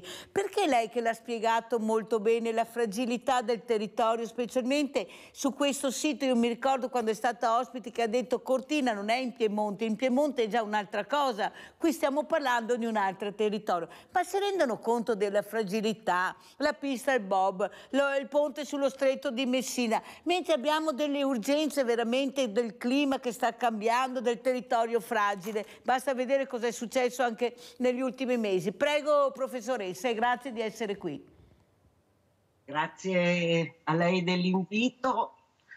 No, è sempre un'occasione anche per me importante quella di usare un modo di comunicare problemi e questioni che, finché le persone non vengono vissute direttamente dalle persone, rischiano di non avere consapevolezza di che cosa vuol dire il problema ambientale che stiamo sempre di più affrontando e che richiede da una parte una capacità di comprendere che il fenomeno è veramente molto grave. Ci sono ormai dei sistemi per monitorare l'ambiente, il suo degrado, associandola anche a quelli che sono i problemi del cambiamento climatico, Quindi disponiamo oggi di tutte le conoscenze per poter avere una cognizione del rischio. Di solito sono invece le popolazioni a livello locale che vivono delle condizioni di compromissione dell'ambiente specifiche che si rendono conto e reagiscono. Anche a Cortina è successo così, c'è stata una popolazione molto attenta al fatto che l'evento speciale, a cui di solito sono associati che cosa quando ci sono gli eventi speciali? Sono associate delle procedure molto poco comunicate alla popolazione, molto opache dal punto di vista delle scelte e con l'urgenza si fa tutto in fretta, si bypassano anche dei sistemi di controllo seri, tra cui per esempio le valutazioni ambientali, eccetera. Allora, se noi torniamo a Cortina, ed è un problema molto serio quello di quello che succede nelle montagne, i Giochi Olimpici invernali vengono fatti in uno dei sistemi più fragili a livello nazionale, che è quello delle montagne, che oggi subiscono di più le ripercussioni. Vedi quello che è successo sulla Marmolada quando si è staccata una parte di... Mi sembra che fosse la Marmolada, però non vorrei non ricordarmi bene. Allora, la montagna è un ambiente di estrema fragilità. I cambiamenti climatici in corso si esercitano soprattutto sulla montagna in un modo assolutamente non prevedibile nell'immediato. Lo si trova quando si affronta solamente quando siamo di fronte a una catastrofe. Allora, se noi interveniamo oggi in un sistema come quello delle Dolomiti, quindi Cortina in particolare, pensando che quello che dobbiamo fare sia usare i Giochi Olimpici per poter poi, finito l'evento, perché l'evento a un certo punto finisce, avere attrezzata la montagna per poter portare ancora più persone a sciare, ancora più, e avremo bisogno ovviamente di sempre maggiori impianti, di poter raggiungere questi posti con infrastrutture rilevanti, senza porci il problema che una condizione di limite in questo paese, ma anche nel mondo, ma partiamo dal nostro paese, ce lo dobbiamo porre. Non possiamo pensare che questo limite sia ogni volta spostato non si sa dove, perché oggi a noi interessa fare questa cosa perché così facciamo funzionare l'economia del territorio. Non va più bene, non va più bene, perché non è vero che così sta funzionando al meglio anche l'economia del territorio. Quindi devo dire, di fronte a questi slogan si fanno con grandi applausi i Giochi invernali in Italia, e voglio ricordare che non vanno a gara i paesi per avere i Giochi invernali, non vanno a gara. L'Italia è rimasta praticamente l'unica alla fine che era disponibile a farlo, si sono poi organizzate 2 regioni per portarle avanti, e quello che sta succedendo in questi posti, che è assolutamente opaco nei processi, porta a intervenire con opere che, quando si tratta per esempio di piste da sci, richiederanno comunque degli investimenti enormi per innevare la montagna perché si vada a sciare, soprattutto con gli investimenti che si sono fatti si presuppone che molta più gente vada, ma non possiamo pensare così, anche rispetto al turismo, non possiamo pensare che tutto questo avvenga senza che ci poniamo una condizione di limite. Molto chiara, professoressa, e la ringrazio per queste parole, perché qualcuno dirà è ancora, però ancora il nostro futuro, è l'ambiente il nostro futuro, dobbiamo salvaguardarlo, dobbiamo rispettarlo. Qui in Italia governa il business, le lobby, dobbiamo smettere, dobbiamo anche noi alzare la voce, non può continuare sempre così. Saluto anche la dottoressa Giuditta Sereni, pedagogistica clinica. Dottoressa, ma anche questa è violenza che ci fanno anche a noi donne, ma a tutte le persone, è una violenza veramente di genere, ma è una violenza che comincia veramente a dare fastidio, specialmente nei giovani, questi giovani che invece avrebbero bisogno di un ambiente sano, queste donne che cercano veramente di salire la scala ma che cadono sempre giù. Cosa ci racconta? Cos'è la violenza per lei, dottoressa Sereni? Ma ci sono vari aspetti da tenere in considerazione. Sicuramente, riallacciandomi a quanto sta dicendo appunto di cui si sta parlando, una violenza ambientale che viene portata avanti sicuramente da molto tempo senza nessuna considerazione di quelle che sono anche le idee, i pensieri, soprattutto non dico solo dei giovani, ma in generale della popolazione che comunque sensibile a questi temi è e che comunque cerca di dare voce anche alle proprie frustrazioni rispetto a questa violenza un po', e torno al discorso non solo ambientale ma anche istituzionale, che viene agita sulla testa delle persone senza nessuna considerazione, appunto come diceva la professoressa, poi delle conseguenze che questa violenza ambientale istituzionale può portare, perché una cosa è la violenza ambientale che è relativa a distruggere il nostro territorio, ma io dico tutto il pianeta, e la violenza istituzionale che poi può portare naturalmente le persone a arrabbiarsi e ad agire comportamenti violenti proprio per farsi sentire, visto che sempre più spesso i giovani, ma le donne, gli uomini, tutti hanno poca voce in capitolo a determinate scelte, per cui alle volte ci stupiamo che poi, diciamo soprattutto i giovani, blocchino le autostrade o facciano delle azioni nei musei e si mettano in gioco in questo modo, che forse è anche violento, però forse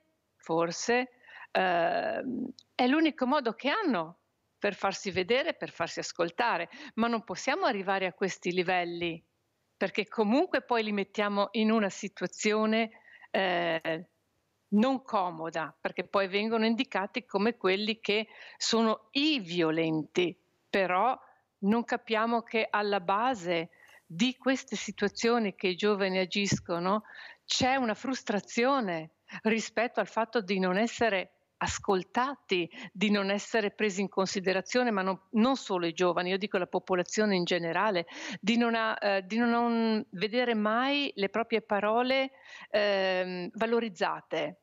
E questo crea questo clima così di conflittualità e di violenza che poi sfocia in azioni che alle volte potrebbero essere anche prevenute, dando più spazio appunto al riscontro di quello che è il bisogno della gente, il bisogno dei giovani e soprattutto le preoccupazioni che ci sono rispetto a tutte queste tematiche che coinvolgono tantissimo la popolazione.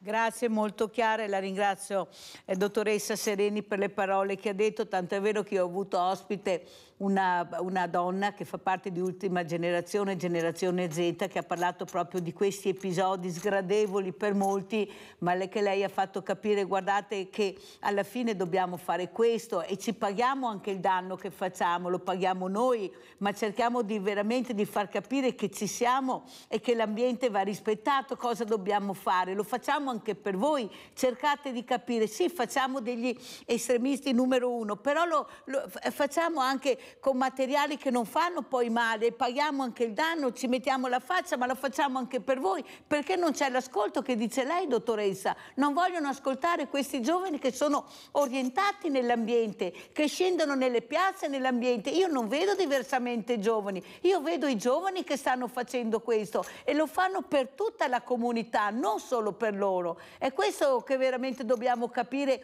e cercare di capire, che non hanno altra chance, perché non li ascoltano, questa è la verità, non siamo ascoltati, specialmente su un tema così delicato che è l'ambiente. Luciano da Desenzano, ciao Luciano.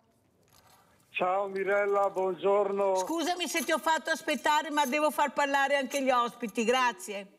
No, io c'ho tempo Mirella, buongiorno alle ospiti, ma io sono contrarissimo al ponte sullo stretto di Messina, come anche tanti altri, anche ingegneri, tra parentesi, ma prima di partecipare per avere le Olimpiadi, uno Stato sa di dover spendere 3-4 miliardi, no? Giusto? Sa che deve fare la pista di bob, tutte queste cose. È sbagliato quelli che dicono questi soldi potevamo adoperarli per gli ospedali. Per gli ospedali ci sono altri soldi. 2, ma questa pista di bob non si potrebbe fare con la neve in mezzo al bosco, tra parentesi, invece di andare, non so, a 130 all'ora, andranno a 80-90, farla in mezzo al bosco, tutti i giorni col ghiaccio la mettono a posto, no? Terza cosa, Mirella, tutti inquiniamo. Io ho un amico che ha la mia età e lavora lui, il figlio, Artigiani, è un operaio, è andato 5 volte alla maratona di New York, no? Allora io non sono mai andato e vivo benissimo, ho 77 anni, 5 mesi, vivo benissimo, no? Vado in bicicletta se posso, anche adesso parto in bicicletta per andare qua in paese 2 chilometri. Voglio dire, ma allora proviamo di andare in ferie alle Maldive, non so se mi spiego bene, tutto inquina, tutto inquiniamo, e ripeto, sto Olimpiadi o si partecipa per farle o non si partecipa, non facciamole più. Non lo so, Mirella, capisci cosa mi intendo? Se il risultato è quello che ci attendiamo, ci sono tanti punti di domanda, purtroppo. Grazie Luciano, sentiamo come commenta la professoressa Mazzoleni. Prego, professoressa. Allora,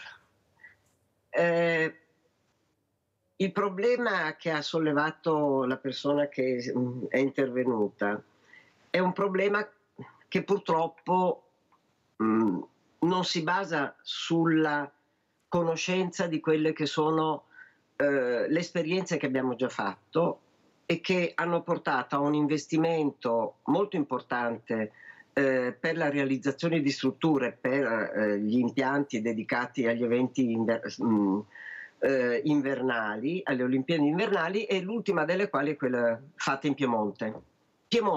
Nel Piemonte è stata costruita una pista da bob che è ormai un enorme danno ambientale. Perché?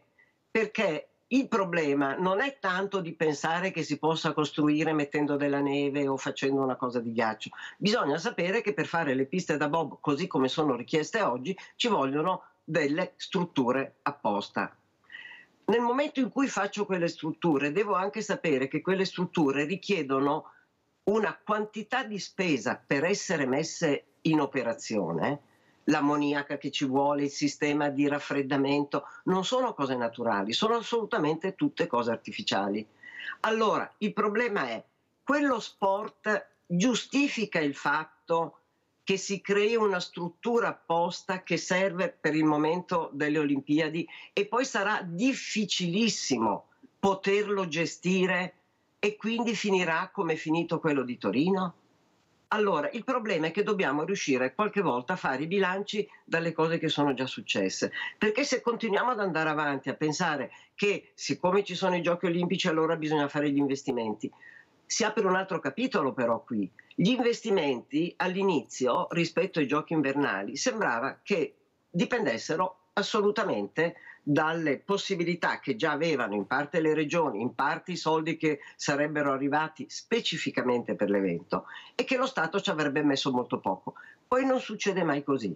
I soldi, si perde assolutamente la misura di quelli che sono le previsioni e si arriva alla fine a fare un bilancio che ci fa capire effettivamente cosa è costato. Allora, quello che io voglio dire, dobbiamo avere la consapevolezza di sapere che cosa stiamo facendo rispetto a quello che è l'investimento rispetto al futuro. Una pista da bob poteva oggi essere utilizzata diversamente che non facendo la cortina, come molti hanno sostenuto, visto che quella precedente non era assolutamente possibile qualificarla perché diventasse una nuova pista, e quindi si sapeva che si sarebbe dovuto costruire un nuovo impianto, ma si è la stessa organizzazione società che si occupa degli eventi aveva ben detto che forse sarebbe stato più utile riflettere su quelli che sono gli investimenti già fatti e utilizzare quelli. Certo, questo voleva dire che se avessimo dovuto usare quella del Piemonte avremmo dovuto mettere delle risorse per riqualificare quella, ma non andava assolutamente bene, perché non tanto la popolazione di Cortina, ma chi era al governo della regione e del comune sosteneva che era assolutamente fondamentale, che la bandiera era quella. Addirittura la bandiera dei Giochi Olimpici è diventata la pista da bob a Cortina. Non va bene così. Rischiamo di giustificare qualsiasi cosa se non valutiamo ciò che viene prima e che già insegna. E questi sono già i Giochi Olimpici che sono stati fatti in precedenza, gli investimenti che sono stati fatti per i Giochi Olimpici, il fallimento della pista da bob, che adesso è rimasta emergenza ambientale, una grande struttura totalmente abbandonata. Ma vogliamo aspettare che succeda anche a Cortina? Dottoressa Mazzoleni, però quello che traspare è anche il bisogno di acqua che avrà questa pista, ma se ci dicono che non c'è più acqua, che c'è proprio una preoccupazione incredibile, e poi continuiamo a insistere perché ci vorrà anche l'acqua per questa pista da bob, è tanta, e allora come andiamo? E allora vietiamo all'anziano di dare proprio da che pulpito viene la predica, di annaffiare l'orto, di dare l'acqua alla piantina, e poi ecco, continuiamo a investire su queste infrastrutture dove necessitano di tanta acqua e non si sa perché. Cosa dice, professoressa?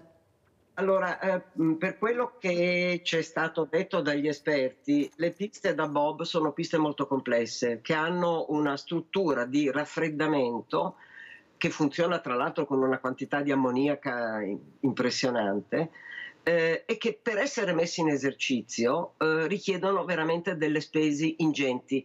Non c'è nessuno sport che si può permettere di utilizzare quella pista ogni tanto pensando di dover investire così tanto per mantenerli in esercizio. Bisogna che la gente sia consapevole di questi aspetti, non che veda solo l'investimento in funzione dei giochi e poi basta, e poi non ci si occupa più di quello che succede dopo.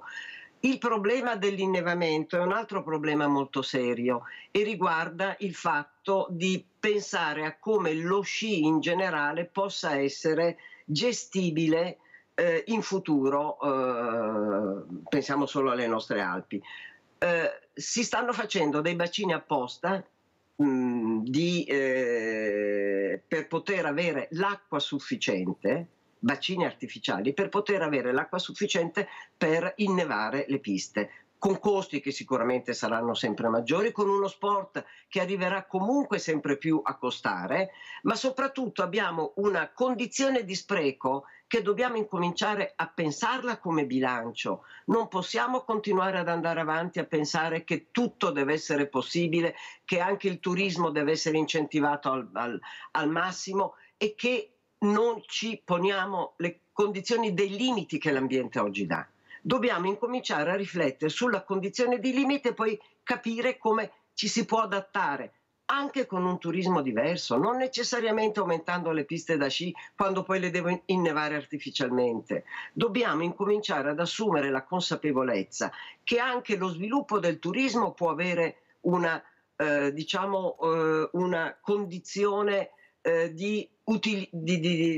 per usufruire di un bene così importante come quello che abbiamo del paesaggio. Pensiamo solo alle Alpi, pensiamo alle enormi risorse che abbiamo, e dove invece altre condizioni non è più possibile averle per lo spreco di risorse che ha, non solo quelle finanziarie ma anche quelle ambientali. Come possiamo pensare che uno sci vada mantenuto con dei bacini artificiali di acqua per poter innevare le piste? Incominciamo a riflettere su questo. Tanto è vero, professoressa, che ieri ho sentito le dichiarazioni del sindaco di Recoaro Terme che ha detto noi investiremo più sulle piste da sci a Recoaro Terme oltre i 2000 perché non c'è più neve neppure a 1000 metri, perciò quelle cose non le faremo più. Qui si tratta anche di buonsenso, di capire cosa si può fare, ecco, nel 2024 e cosa che non è possibile più fare con questo ambiente climatico che è cambiato completamente. E fa bene a dirlo e a ridirlo, perché qualcuno, il problema è, professoressa, che io ho detto che il politico passa, ma i danni li paghiamo noi, poi ci rimangono noi, è quello il grande problema. Lui si fa la piramide, si fanno le piramidi, però le piramidi le paghiamo noi, perché le pagassero quei soldi loro forse potrebbe anche andare bene, anche se non va bene, ma il problema è che loro vanno via e a noi rimane veramente la tragedia che dobbiamo continuamente a pagare, perché veramente è una cosa, ecco, lo spreco è inaudito quello che sta avvenendo nel nostro paese. Vladimiro da Rovigo, poi andiamo dalla dottoressa Sereni. Vai Vladimiro, veloce. Grazie Mirella, sì, è una domanda alla signora Mazzoleni, pare che sia. Sì. Ma è una domanda per chiarezza di informazione, cioè intanto che il clima sta cambiando è innegabile, quindi bisogna prendere le conseguenze, no? Io abito in pianura, quindi non parlo neanche per sbaglio di problemi della pista da bob, dei rifugi di vetro oppure delle piste da sci, perché ne capisco relativamente. La mia domanda però è un'altra. Le persone che abitano a San Vito del Cadore, Cortina, Auronzo o nel Comedico, per poter continuare a vivere in montagna, cioè per far sì che quelle zone continuino a essere popolate, devono avere, oltre che gli ospedali, devono avere anche le scuole, devono avere la pubblica sicurezza, devono avere il lavoro e via parlando, ma anche le vie di comunicazione, le infrastrutture di vie di comunicazione, senza le quali se una persona che abita a Auronzo o Comedico per arrivare a Belluno più o meno ci mette una giornata, la gente scappa via, c'è poco da fare. Siccome che io ho sentito più di una volta, o ho capito male io, o si sono espressi male quelli che parlavano, che molte persone collegano la creazione delle infrastrutture viarie al discorso delle Olimpiadi o delle piste da sci, lasciando intendere che senza di queste fare queste infrastrutture viarie non serve. Per me questo è un errore immenso, cioè la gente che vive in pianura o che vive in montagna hanno gli stessi diritti di avere le stesse infrastrutture in senso generico, e chiedo a lei quindi se ho capito male io o se è veramente così, che molte infrastrutture viarie sono collegate solo alle Olimpiadi, senza per le quali si può anche fare meno di fare. Per me è un grande errore. Vorrei dire due secondi all'altra signora ospite che purtroppo i ragazzi di ultima generazione sta cominciando ad essere strumentalizzati da alcuni ambienti, perché non solo non viene ascoltato dei loro modi di protestare, ma sta creando nella pubblica opinione un senso di stanchezza, di fastidio che è controproducente per la causa ambientale. Grazie e buongiorno. Grazie Vladimiro. Allora facciamo parlare adesso la dottoressa Sereni, visto che Vladimiro ha toccato anche questo tasto, e poi passiamo alla professoressa Mazzoleni per rispondere a quello che ha chiesto nella prima parte Vladimiro. Prego, dottoressa Sereni. Sì, concordo con quello che diceva il signore adesso. Probabilmente queste proteste stanno creando, è un'arma a doppio taglio, insomma, nel senso che probabilmente la percezione che si ha a livello sociale di queste azioni da parte di questi ragazzi è proprio di un disturbo più che di una protesta, no? Perché poi comunque vengono visti nel tempo, visto che stanno ripetendo queste azioni, come poco efficaci e più un disturbo a livello sociale che una protesta.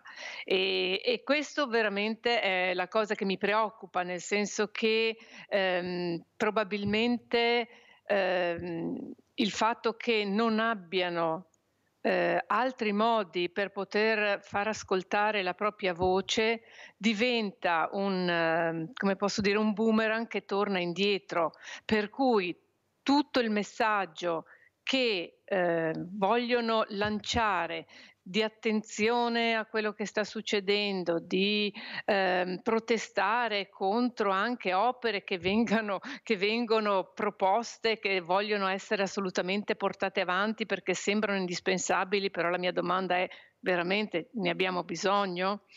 E tutto questo fermento che c'è in questo movimento che si preoccupa appunto di tutto questo cambiamento climatico, ma anche delle conseguenze che poi possono portare comunque a ampliare ancora di più il conflitto sociale e le violenze sociali, no? Perché comunque poi andiamo incontro a situazioni problematiche, come stiamo vedendo anche oggi, dove ci sono alluvioni, terremoti, ma probabilmente scarsezza di acqua, probabilmente in un futuro prossimo si potrà prospettare, già qualcuno lo sta dicendo, non lo dico io, ma alcuni lo stanno dicendo, la lotta per l'acqua, e quindi entriamo di nuovo in un tema di conflitto ambientale, ma anche di conflitto sociale, dove poi chi ha di più può permettersi di più e chi ha di meno non può permetterselo. Per cui il fatto che appunto venga percepito a livello sociale che queste proteste stanno cominciando a pesare mi preoccupa, però mi preoccupa di più il fatto che nonostante queste proteste siano così eclatanti, che queste proteste siano così forti, purtroppo non vengano ascoltate, e questo secondo me è grave, perché se si arriva a questi punti vuol dire che dall'altra parte c'è anche la consapevolezza che nonostante si facciano delle proteste, nonostante i cittadini alzino la voce e magari forse inizialmente anche in modo pacifico, e il fatto che appunto i cittadini siano dovuti ricorrere a queste violenze, fra virgolette, rispetto alle opere d'arte, rispetto a tante altre cose, per far sentire la propria voce, per essere visibili, questo mi preoccupa, perché allora vuol dire che tutto quello che magari è stato fatto prima per farsi ascoltare in modo pacifico, in modo corretto, in modo responsabile, non è stato percepito. E l'unico modo e l'unica percezione che c'è stata e che ha dato visibilità, soprattutto anche nei media, e per questo se ne parla, è stato il fatto di fare queste azioni che, lo so, danno fastidio. Sono azioni che vengono magari anche giudicate, sono azioni che magari vengono anche forse valutate in modo negativo, però se ne parla. Allora perché dobbiamo arrivare a questi punti? Perché si parli di questi temi e non si parla prima in modo più, diciamo, completo, ma anche meno violento? E questo è quello che mi preoccupa, no? Perché se dobbiamo noi cittadini arrivare a questi punti, allora abbiamo un problema. Abbiamo un problema, poi, si è passato il limite, si è superato il limite veramente della sopportazione. A un certo punto uno dice basta perché non ce la faccio più, e questi giovani lo stanno dicendo e danno tutto il mio sostegno, lo dico apertamente senza nessun problema, perché veramente bisogna iniziare anche a dire basta, e non lo puoi fare in un'altra maniera perché prima non sei ascoltato, come ha detto la dottoressa Sereni e come sta spiegando benissimo anche la professoressa Mazzoleni. Giulia da Venezia, ciao Giulia. Mirella, ciao, buongiorno a tutti e anche alle bravissime ospiti e professoresse che hai là, Mirella, che stanno dicendo proprio parole vere. E allora, Mirella, volevo dire, sì, che anche l'ultima volta che ho chiamato, che tu hai nominato tutti gli animali che c'erano nel bosco, perché hanno tolto un bosco alla montagna, ecco. E tutti quegli animali, Mirella, dove vanno? Gli stanno prendendo il loro habitat, Mirella. E allora volevo dire, la professoressa, la ultima che ha parlato, ha detto dei giovani, Mirella, ma per forza che i giovani si ribellano così, Mirella, perché chi è che va, Mirella, nei canili, dove sono i rifugi dei gatti? Sono i giovani, Mirella, perché i giovani amano sia la natura, l'ambiente, ma anche la fauna, Mirella, perché dopo diciamo che l'aquila o l'orso si avvicina, ma per forza se gli fermati Giulia, guardate che è stata approvata la legge in regione che permette di fare queste stanze panoramiche a livelli altissimi, è stata approvata, se per chi non lo sa lo dico, che dove vogliono lo fanno, non c'è niente da fare, le parole non contano. Vai Giulia. Sì Mirella, ma poi volevo dire che questi giovani qua, se vanno anche a protestare, che poi sì, per carità, vanno anche a imbrattare qualcosa, ma non sanno più cosa fare perché non sono ascoltati. Perché non mettere quei soldi là della pista in altre cose più utili, Mirella?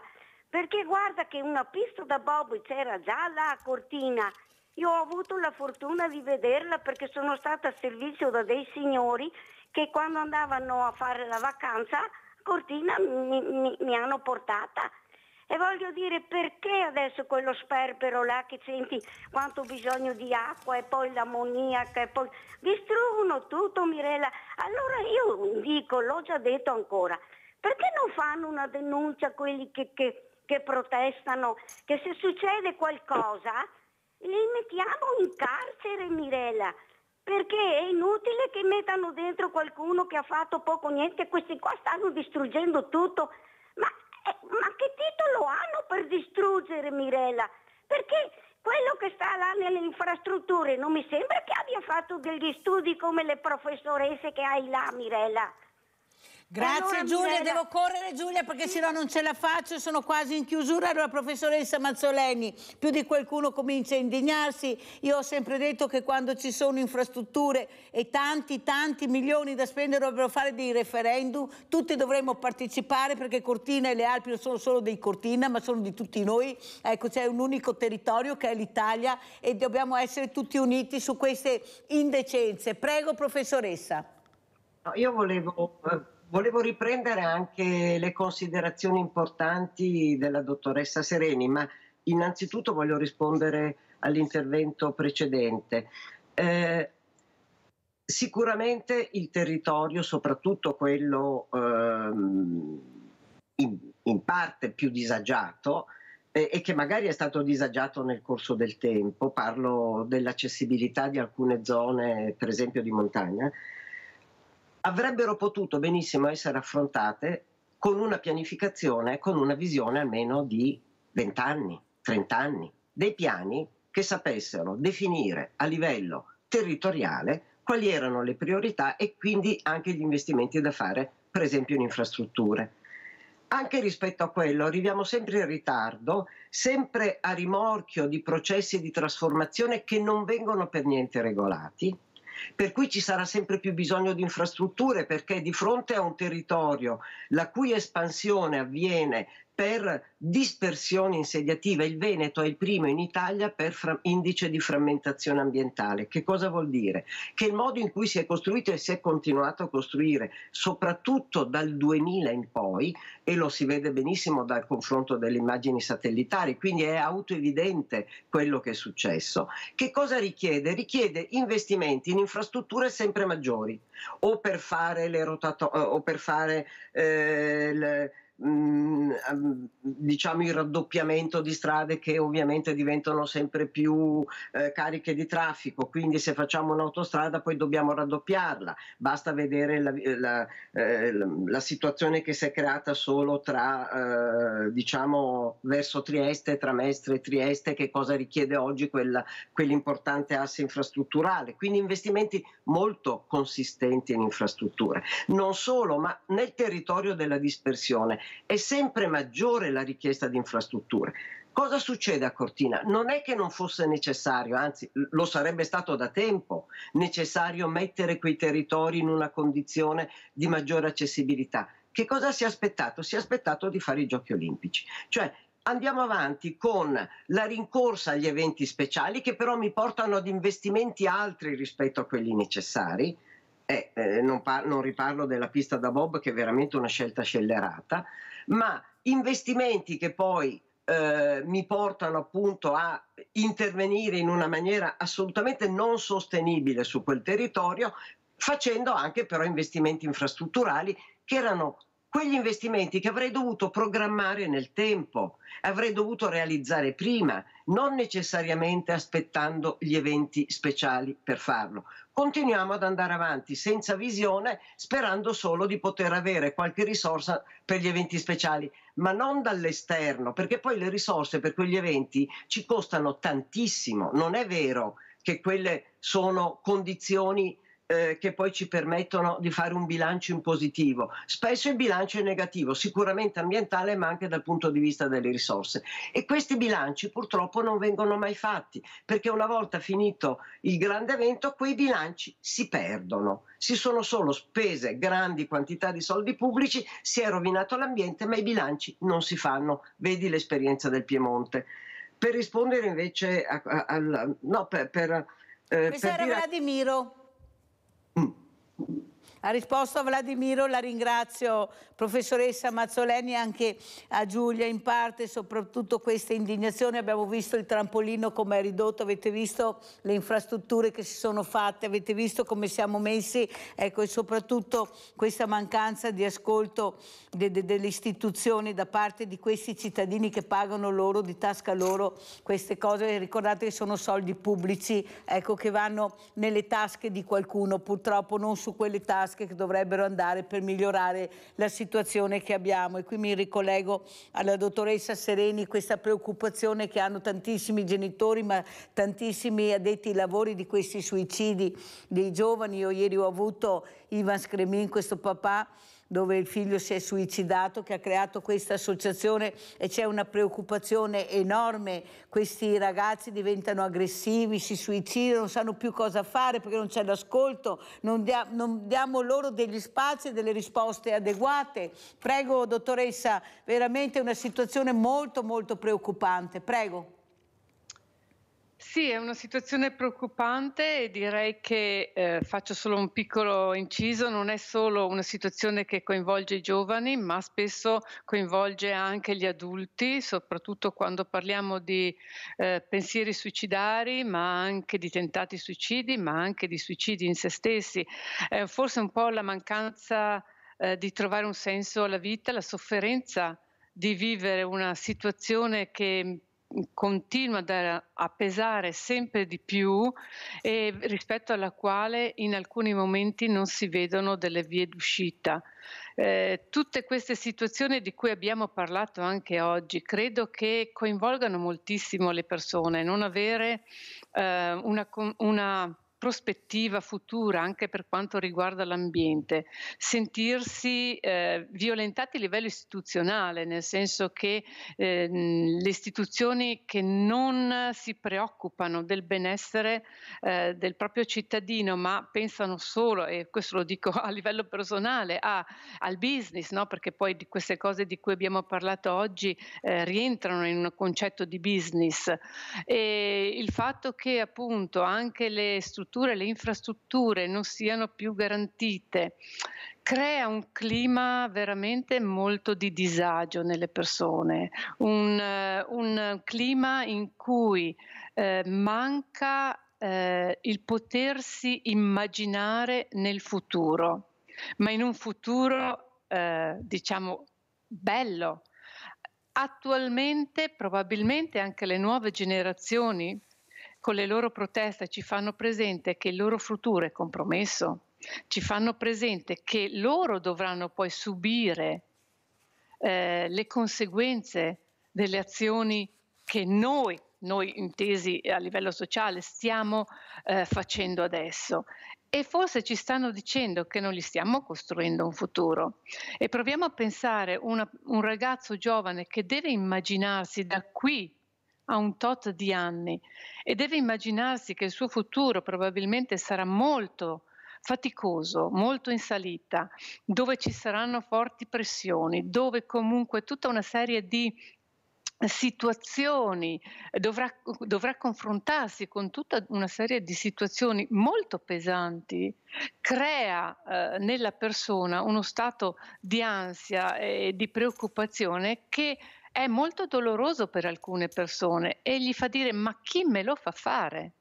E per questo probabilmente abbiamo anche in questo periodo forse un'escalation anche di autolesionismi che arrivano poi anche a tentati suicidi e a suicidi conclamati. Io non ce la faccio più in queste condizioni, non ce la faccio più a subire tutta questa violenza che mi viene addosso e quindi cosa posso fare? Se non ho magari gli strumenti per reagire, probabilmente mi sento così in sofferenza, ma non perché voglio togliermi la vita, ma perché non voglio più soffrire, non voglio più sentire questo dolore molto forte che ho dentro e quindi cerco un'altra soluzione, scappare da questa vita che non mi piace più, per la quale non mi sento più a mio agio di continuare a vivere. E soprattutto la paura che molte donne hanno, questa paura che è la paura del compagno, del marito. Andiamo a sentire cosa ha detto questa donna che ha avuto il coraggio di denunciare. Andiamo a Treviso e vediamo il servizio Donna Denuncia e poi commentiamo.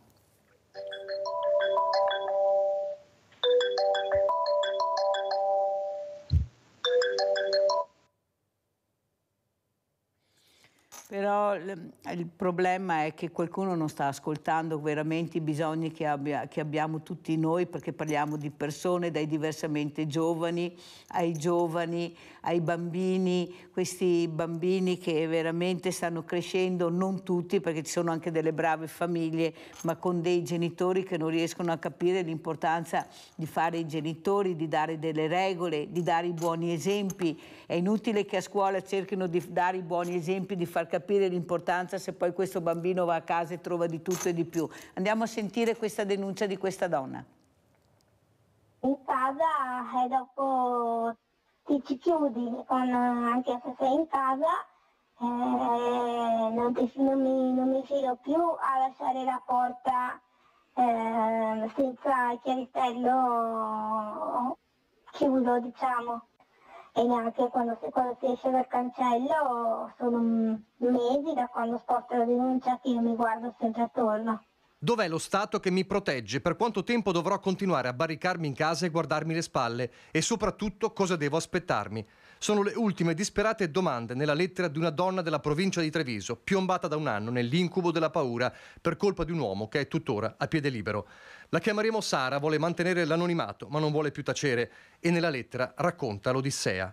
Una storia iniziata un anno fa, una relazione che finisce, che sfocia nella violenza, mani al collo, calci, schiaffi, coltelli puntati alla gola, minacce di morte, finché decide di denunciare alle forze dell'ordine. In prima battuta addirittura scoraggiata ad andare avanti. Tanto poi tornate tra una settimana a ritirare la denuncia, la risposta raccontata nella lettera. Ma lei non demorde e continua, subendo anche la vergogna di dover spiegare ai vicini chiamati a testimoniare la sua situazione. E la paura di vedere il suo ex nei pressi di casa più volte. 7-8 segnalazioni e ci vuole tempo alla magistratura per far scattare un'ordinanza restrittiva, perché il sistema, racconta Sara, prevede che si valuti l'attendibilità della vittima prima di procedere, l'attendibilità della vittima.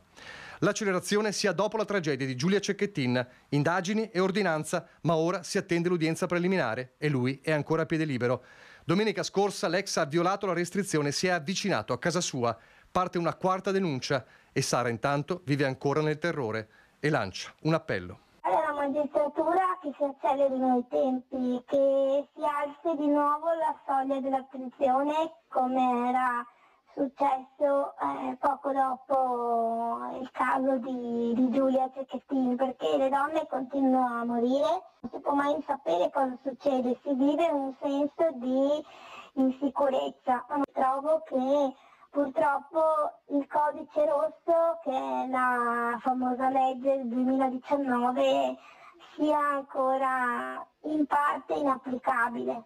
Mi rendo conto che sono tutti sotto personale, le forze dell'ordine, il tribunale, però non siamo dei fascicoli, siamo delle persone. L'effetto Giulia Cecchettin sembra svanito, scrive con amarezza, ma non rinuncia ad esigere di tornare alla sua vita. Che ci siano anche un'applicazione molto più veloce delle misure restrittive e un appesantimento delle stesse appena succede qualcosa, insomma. Sara chiude la lettera scrivendo: voglio vivere, non voglio essere l'ennesima. Non vorrei neanche che ce ne fossero altre di ennesime vittime. Non è possibile che queste persone rimangano a piede libero per mesi, anni e senza magari una certezza di una pena. Perché noi finché sono fuori, finché queste persone sono fuori, siamo in pericolo. Ha trovato la sua forza nella famiglia, nel centro antiviolenza e nonostante tutto non si è pentita di aver denunciato. Non mi sono pentita, lo rifarei ancora e lo rifarò tutte le volte che servirà. E complimenti a questa donna che ha il coraggio anche di dire quello che sta succedendo nonostante questo codice rosso che non funziona. Io penso a quante donne avremmo potuto salvare se ci fosse stata una giusta prevenzione, una giusta protezione a queste donne che avevano denunciato, perché i messaggi erano chiarissimi, lo dicevano loro: guardate che mi ucciderà, 6, 7, 8 denunce e poi le abbiamo trovate morte e allora qualcuno riflette, forse sì, forse no, però la situazione è quella che ha detto questa donna ancora adesso. Ma chi se ne frega delle panchine se poi non ho il dopo panchina? Ormai sono talmente tante le panchine, non sappiamo neanche più di cosa sono, però manca il dopo panchina. Dottoressa, veramente, dottoressa Sereni, siamo molto preoccupate perché la situazione, veramente abbiamo iniziato con 2024 spaventoso già come numeri. Prego.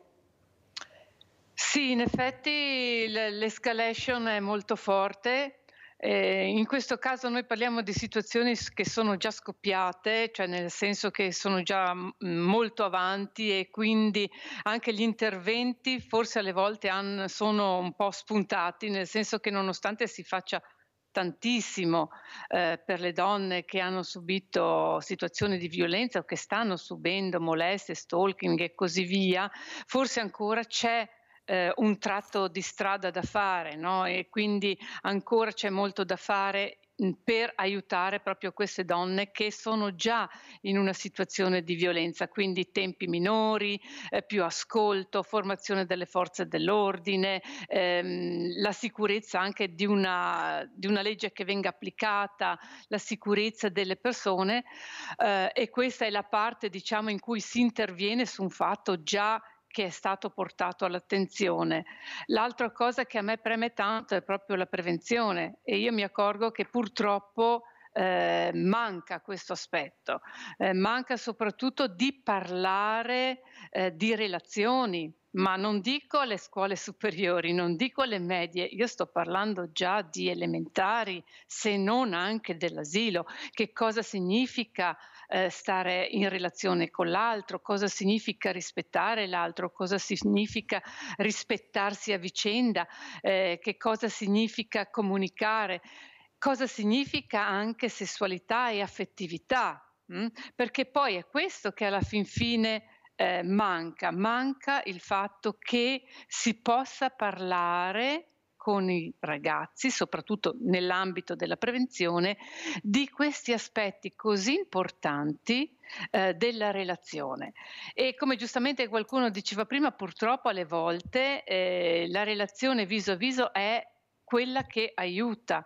Non possiamo lasciare questi giovani solo in balia di quello che è l'online, dove vanno a ricercare informazioni, come ci si comporta, cosa si fa e poi magari si navigano su siti pornografici, guardano film porno, dove comunque poi il messaggio di molte registrazioni è quello che la donna è sottomessa, che si può fare di tutto, che comunque acconsente a tutto e che il maschio è quello che domina, violento, che comunque deve in ogni caso mettersi in gioco in questo modo. Qui abbiamo veramente una situazione paradossale, perché veramente poi le donne anche nella realtà vengono individuate come possibili donne da usare e il maschio comunque viene comunque stigmatizzato come l'uomo che è solo violento.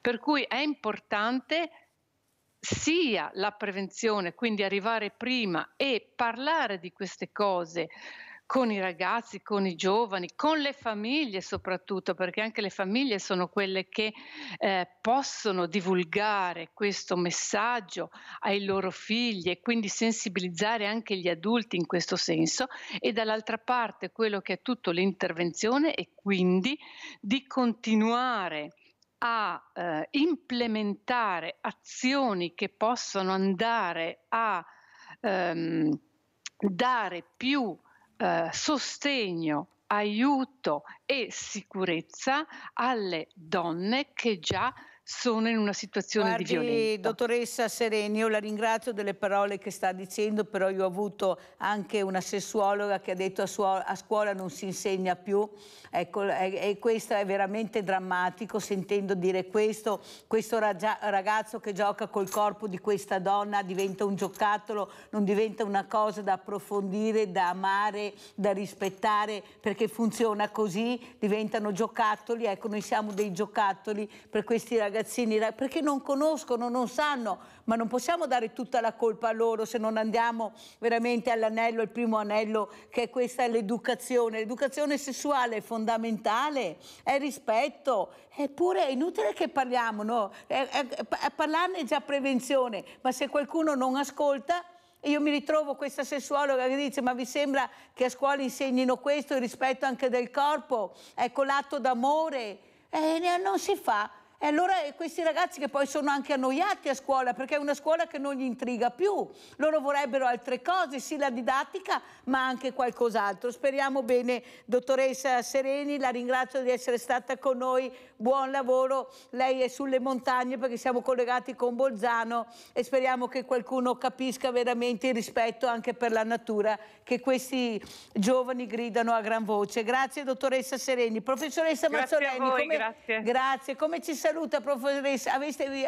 Come ha visto, ho messo due cose assieme, però il rispetto sempre, rispetto della natura, dell'ambiente, rispetto della persona, ma qua andiamo, ecco, sono già state, avete sentito in Regione è passato queste stanze panoramiche, ma chi vi va vedrà, ma non so dove vogliono arrivare, veramente non lo so. Prego professoressa. Sorvolo sulle stanze panoramiche, perché la Giunta del Veneto nella nuova proposta di legge che stanno discutendo ha chiesto la deroga per poter fare interventi sopra i 1600 metri, senza specificare nemmeno le deroghe rispetto a che cosa. Sono già state fatte con questa assolutamente scriteriata scelta di incrementare forme di turismo che non si riesce neanche a capire cosa siano, dovendo addirittura superare ancora un altro limite, quello che è stato imposto da numerose condizioni di legge, dal codice dei beni culturali, che sopra i 1600 metri non si possono più fare delle opere di trasformazione territoriale, se non salvaguardando quello che c'è, recuperando l'esistente il più possibile, ma non sicuramente intervenendo ulteriormente con altre opere che distruggono più che costruire condizioni adeguate anche dal punto di vista del turismo. Ecco, questo io volevo riprendere la riflessione. Dottoressa, sono proprio in chiusura, grazie. Della dottoressa Sereni, ha perfettamente ragione nel dire che siamo di fronte alla totale rottura della coesione sociale, cioè quello che si sta determinando in questo paese proprio per la incapacità di avere una visione e una attenzione vera su quello che sarà un futuro che richiede oggi delle scelte. Il giro di boa di cui ho sentito parlare prima attraverso il discorso del dottore è assolutamente fondamentale, ma ancora di più rispetto alle politiche ambientali.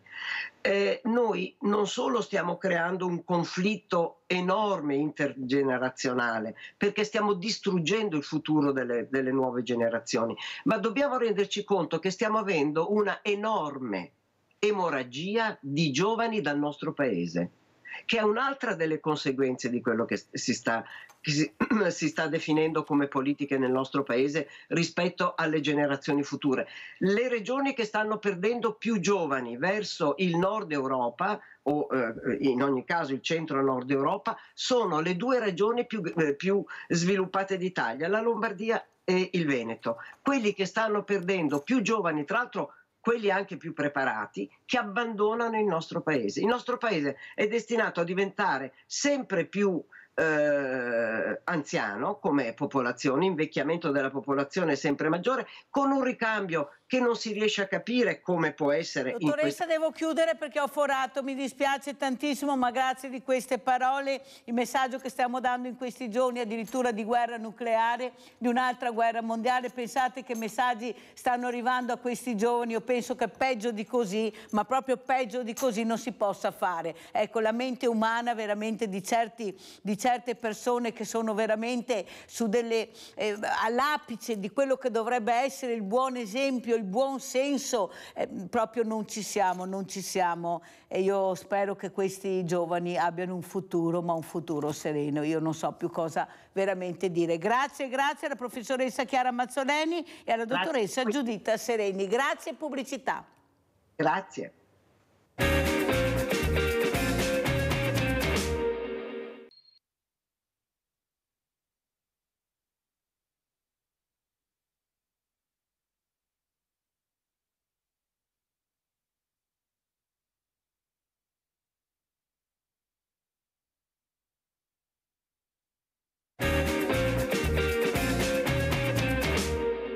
Perché sei qui oggi? Cos'è l'importanza di questa giornata per te? Perché la mia associazione va a braccetto con le altre associazioni, che quando sarà il momento di affrontare le nostre tematiche dovremo essere tutti uniti.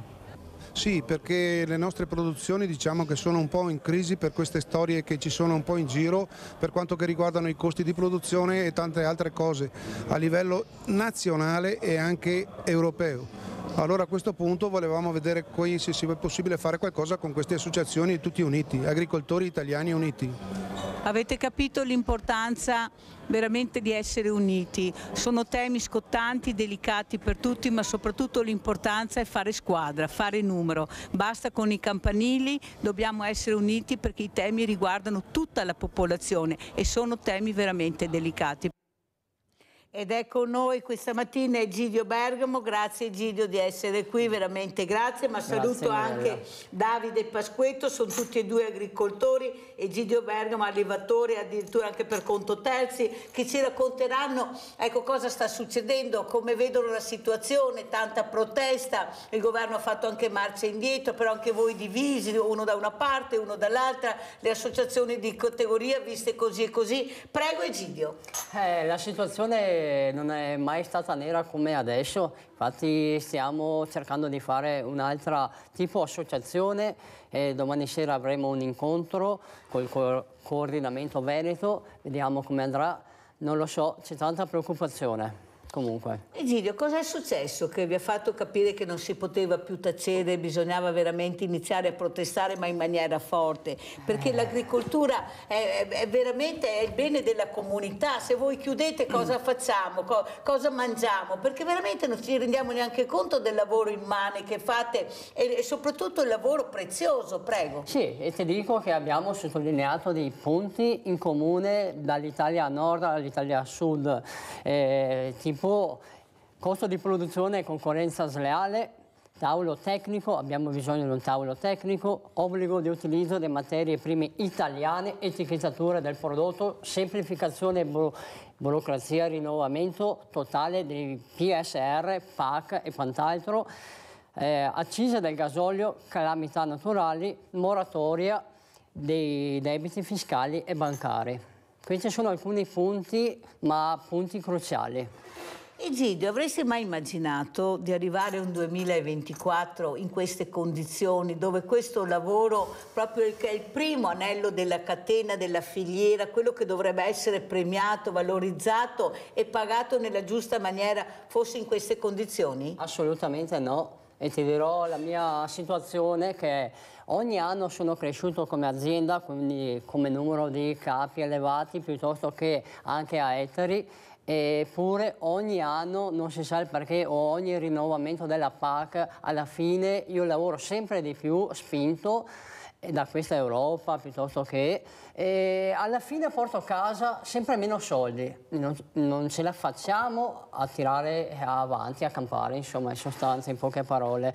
Non so chi devo ringraziare, se è Bruxelles, se è, però questa è la nostra realtà. Comunque loro ce la faranno comunque a mangiare bene, perché si compreranno molto probabilmente le nostre aziende e i poveri mangeranno le farine di insetto, di grillo, però noi, la maggior parte, ci terremo i nostri campi e mangeremo la nostra verdura piuttosto che il nostro bestiame. Però, caro Eccidio Bergamo, io dico sempre, sì l'Europa, ma in Europa abbiamo anche noi i nostri parlamentari europei, italiani, anche veneti, se permettete, e mi sembra che loro firmino queste cose, perché diciamo sempre l'Europa, Bruxelles, ma mi sembra, e qua vorrei sentire anche Davide Pasquetto, perché in Europa abbiamo i nostri rappresentanti, li abbiamo eletti apposta per portare a casa i risultati, per portare a casa le cose che servono al Paese, ma se loro firmano le cose che voi dite non vanno assolutamente bene per noi, non è che possiamo sempre dare la colpa all'Europa in generale, a Bruxelles, cioè ci vuole anche un rinnovamento anche là, adesso ci saranno le elezioni europee, perché mi sembra che da là parte il tutto, ma là ci siamo sempre stati noi, coi nostri parlamentari che hanno firmato le cose che voi dite che non vanno bene. Prego Pasquetto. Sì, buongiorno a tutti. Eccolo qua. Volevo dire il problema in Italia è che siamo rappresentati dalle associazioni di categoria. Da 30 anni a questa parte vediamo che non portano avanti i nostri problemi. Purtroppo siamo costretti ad alzare noi la voce perché non ci ascoltano e fanno quel che vogliono, insomma, e per questo in Commissione europea non vengono portati i veri problemi dell'agricoltura che ci sono al giorno d'oggi.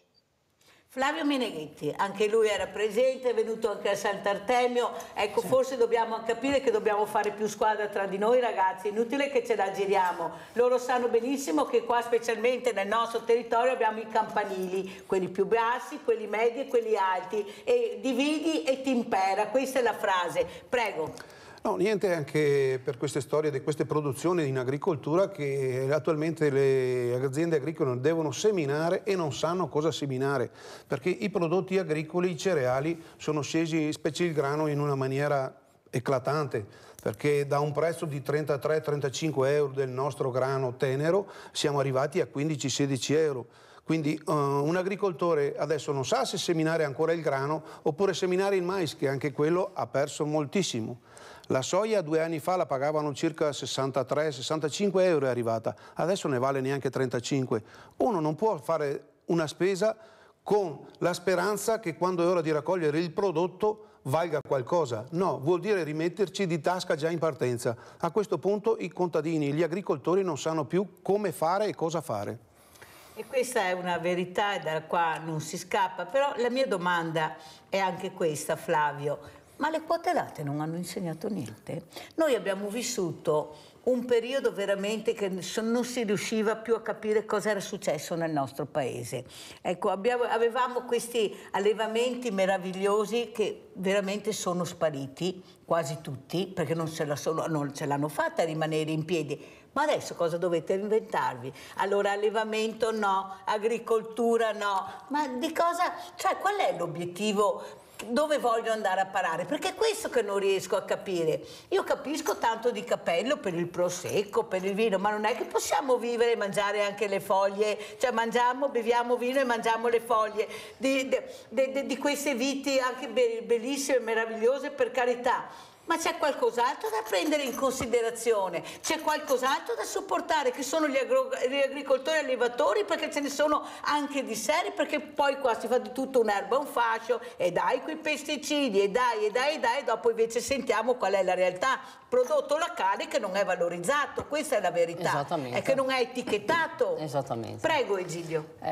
Tipo l'ultima manifestazione che abbiamo fatto, io e anche Milena Zaggia abbiamo invitato tanti politici o assessori e ti dico che non si sono neanche permessi di rispondere né alle mail né al telefono. Questa è la considerazione che hanno nei nostri confronti. Le dirò di più. Loro non vogliono interfacciarsi con noi perché dicono noi andiamo a parlare con le classiche associazioni di categorie, quindi ci hanno già sbattuto la porta in faccia. Questa è la realtà delle cose. Infatti vorrei fare un'altra trasmissione dove siamo noi a confrontarci con loro. Voglio delle risposte, perché da quando abbiamo fatto la manifestazione di Padova con l'assessore Caner che c'era, ci deve ancora dare delle risposte. E quanto dobbiamo aspettare?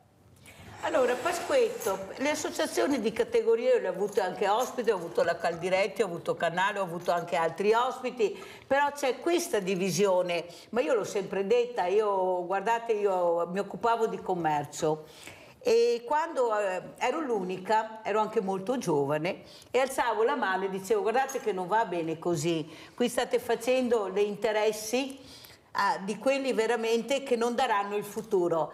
E sono stata buttata fuori perché avevo il coraggio di dire che non andava bene. Certo. Ma io ho proseguito con le mie battaglie, ne ho fatto tante, ne ho fatto tantissime. Non avrò vinto la guerra, ma qualche battaglia l'ho fatta e l'ho anche vinta. E quello che mi preoccupa è che invece, e io ho detto e ho avuto anche degli ospiti, che queste associazioni di categoria sono diventati dei commercialisti. Sono diventati altro, non quelle che dovrebbero difendere questo lavoro. Questo lo dicono ospiti anche che ho avuto, parlano chiaro, perché qui a Sveglia Veneti si parla chiaro, non è che giriamo attorno ai problemi. Prego Pasquetto. No, le associazioni di categoria come commercialisti, come il lavoro di commercialista e tenere la contabilità, nulla da dire, nulla da togliere, insomma. Io non posso lamentarmi della mia, che sono con CIA, insomma, non posso lamentarmi, non posso dire nulla. Però se siamo in questa situazione qualcosa che è andato storto sicuramente c'è stato, insomma. Dico che da 30 anni a questa parte si vede l'agricoltura che è andata sempre in giù, quindi vuol dire che qualcuno ha lavorato contro di noi. L'associazione di categoria non lo so, ce n'è una che è quella più diciamo presa di mira, che non sto qui a nominare, insomma. Vediamo che sta facendo degli accordi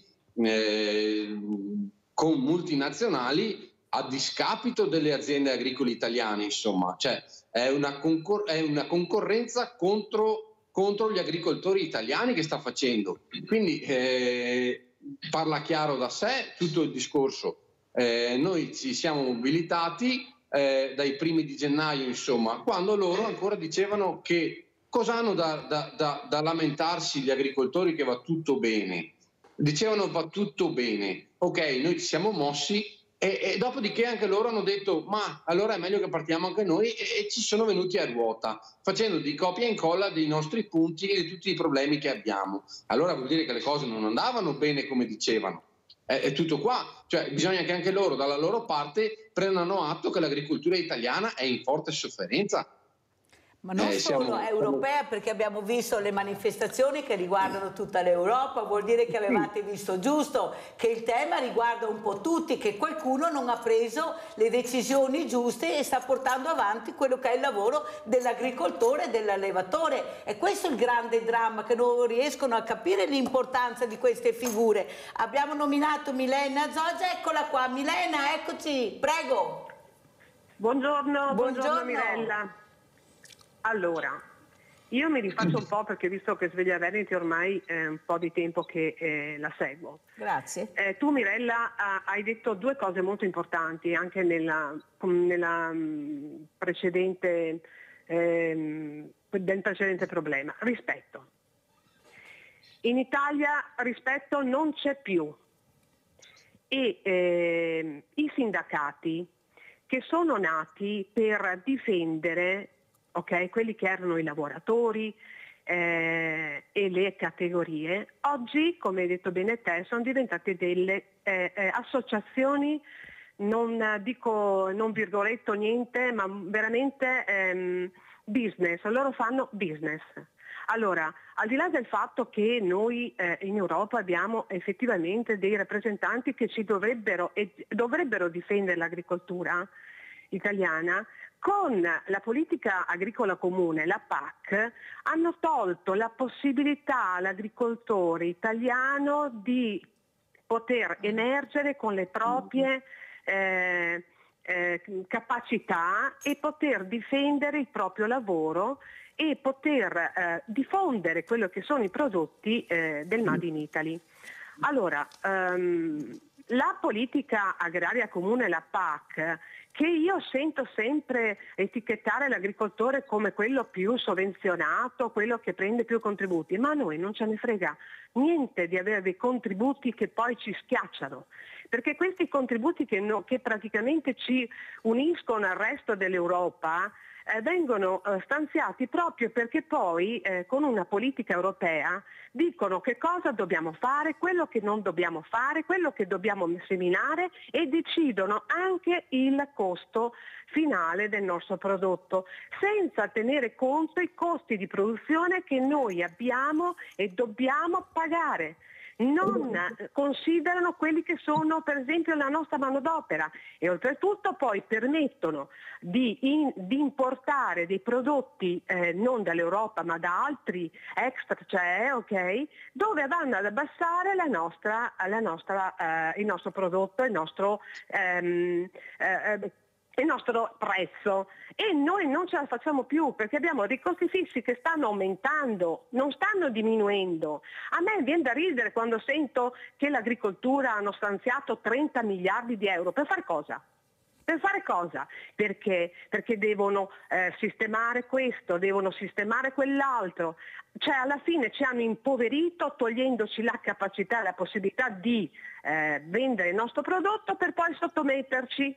No, non va bene. Noi abbiamo proprio bisogno assolutamente di far vivere la nostra famiglia, ma soprattutto l'Italia, perché stiamo mangiando forse farina di insetti, forse parlano di pesticidi che da noi in Italia sono praticamente stati banditi da anni, e pur di darci contro parlano di questo. Infatti l'ho detto prima. Grazie Milena, devo correre, ti ringrazio di questa telefonata, ma ne faremo altre, non preoccupatevi, perché sapete che Sveglia Veneti è molto attenta specialmente al nostro territorio, che siamo visti dappertutto, non solo in Italia ma anche fuori. Però la mia domanda è anche questa: ma perché è successo questo? Quando voi vi sedevate ai tavoli di grandi stati generali, perché si parla di stati, devo ancora capire cosa che esisti stati generali, perché alla fine non si capisce niente e dici ma ho perso solo che tempo, non ho capito niente, vogliono aiutarci o no? Ecco, quando vi confrontate, cosa sentite quando uscite? Cioè di essere stati ascoltati,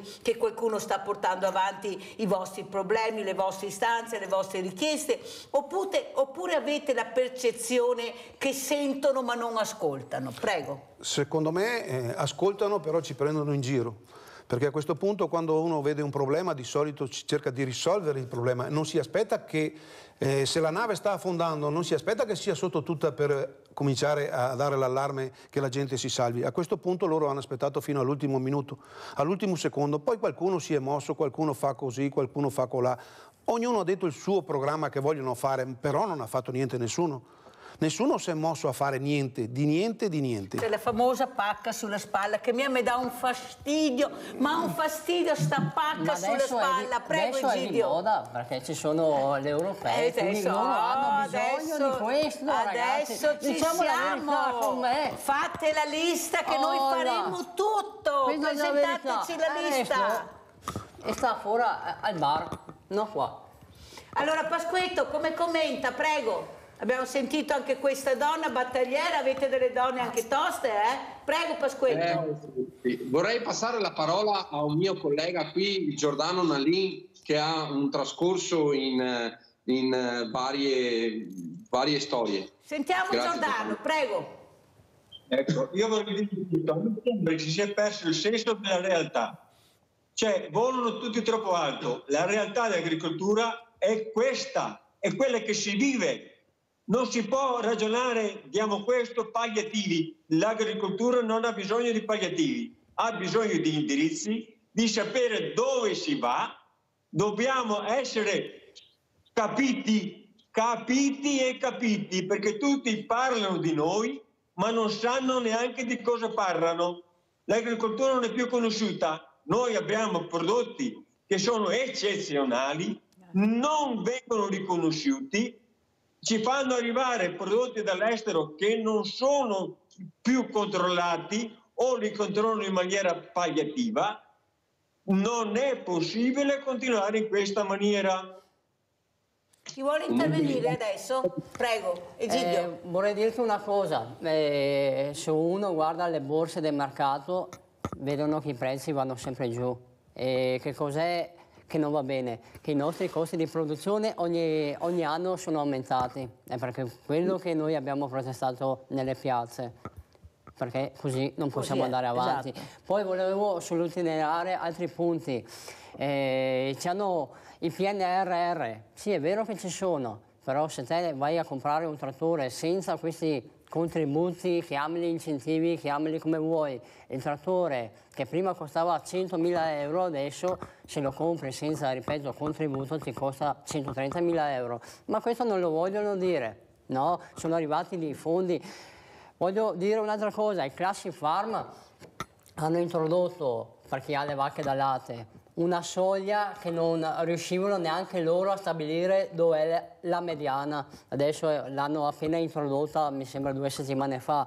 Parlano di PAC, che la PAC l'avevano introdotta nel primo dopoguerra e la stiamo ancora facendo adesso.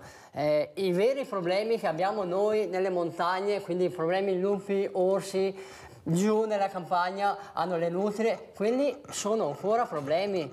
Allora perché noi abbiamo bisogno di questi aiuti? Dimmi Mirella, dimmi. È l'unica categoria che ha bisogno di... No, noi vogliamo i nostri prodotti che siano valorizzati e pagati per quello che devono essere. Infatti i prodotti eccezionali che abbiamo, i turisti quando vengono nel nostro paese, indipendentemente da nord a sud, a est a ovest, quello che veramente vuole è l'enogastronomia, i prodotti del territorio, anzi se li portano via se riescono. E come si mangia e si vive da noi anche l'agricoltura, anche con questi agriturismi meravigliosi che abbiamo, non ce n'è per nessuno, eppure qualcuno non ascolta. Allora, o che abbiamo sbagliato tutto, Fioi, che abbiamo sbagliato proprio a votare nel vero senso della parola, perché bisogna anche dircelo, c'è un certo momento, bisogna che se diamo anche la colpa a noi altri, perché va bene tutto, ma queste persone non sai che sia per opera dello Spirito Santo. E io quando dico, e lo dico apertamente, io non ho nessun problema di dirlo, che per me ci vuole il cambiamento, ci vuole il rinnovo, ma non perché hanno fatto bene o male, perché ci vuole un rinnovo, idee nuove, forze nuove. Avete visto anche molte figure femminili anche nell'agricoltura, anche nell'allevamento. Cioè vogliamo capire sveglia Veneti o no? Prego. No, veramente sappiamo già che le nostre produzioni vanno a ruba da tutte le parti, perché è un prodotto sano, italiano, sano, controllato, fatto in una maniera proprio artigianale. Quindi la gente piace il nostro prodotto e sono tutti, diciamo, in fila per andare a pranzare, a mangiare quando è ora nei ristoranti, che vogliono solo prodotti di qualità. A questo punto vuol dire che abbiamo qualcuno che da una parte ti dice che facciamo prodotti speciali e tutto, e dall'altra cosa fa? Dice no, non andate a mangiare, distruggiamo tutto perché dobbiamo distruggere l'agricoltura italiana. Fermati perché non ho più tempo, ma andiamo a sentire anche gli altri. Chi è che vuole prendere la parola? Prego. Sì. Allora, questa è una verzata. Bene, il costo di produzione di questo prodotto è 50 centesimi al chilo. Produzione piantina? La piantina, questa è la piantina, la si vende a 30 centesimi. Quindi ha una perdita di 20 centesimi, della metà.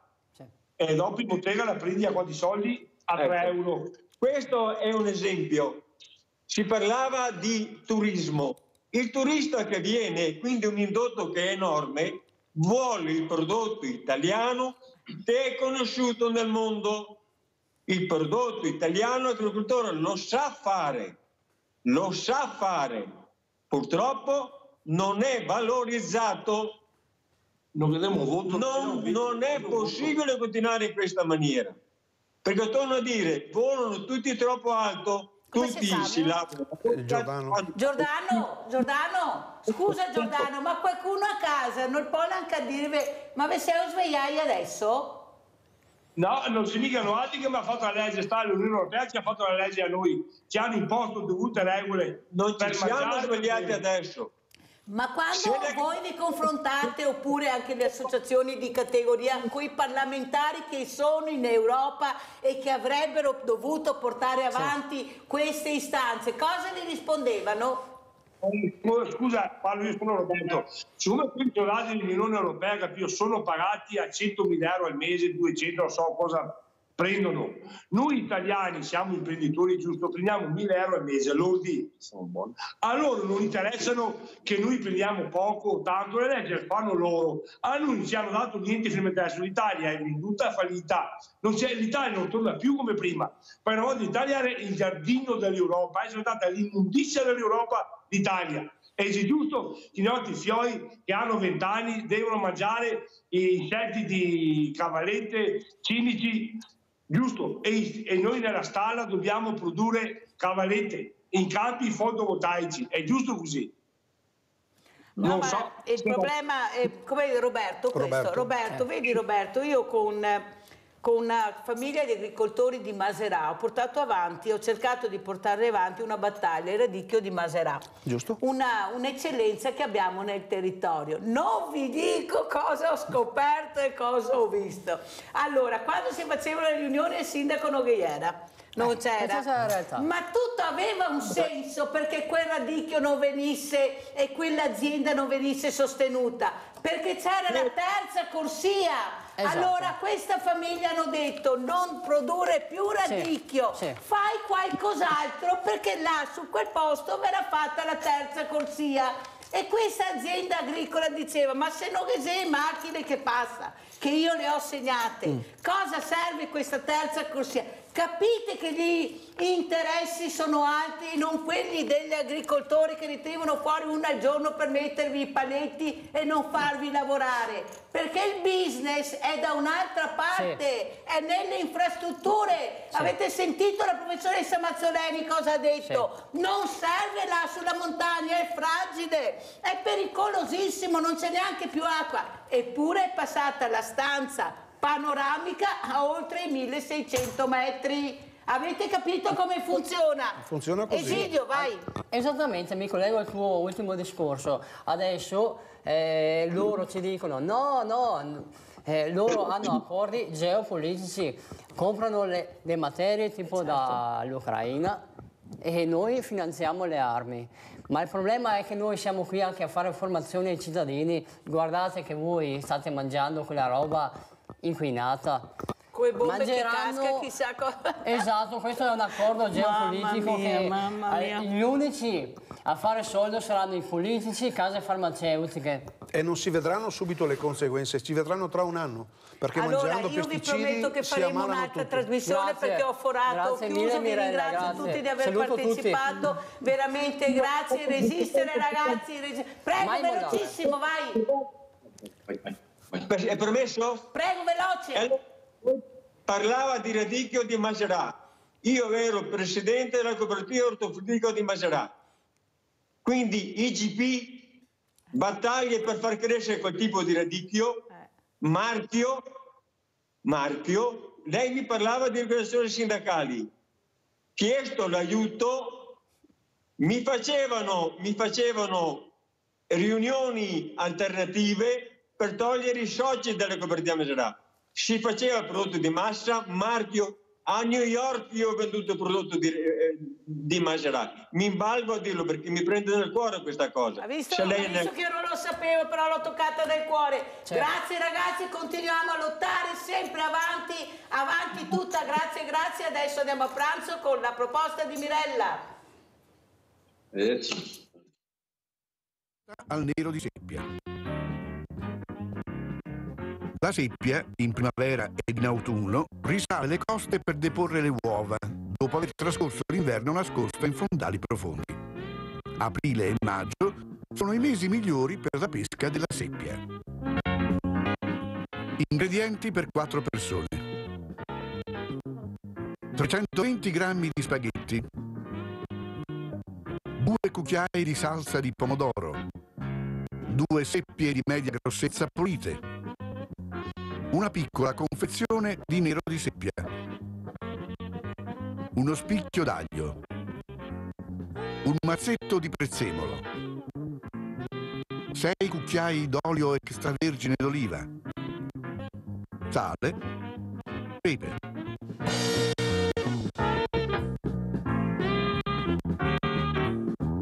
Tagliate a strisce sottili le seppie.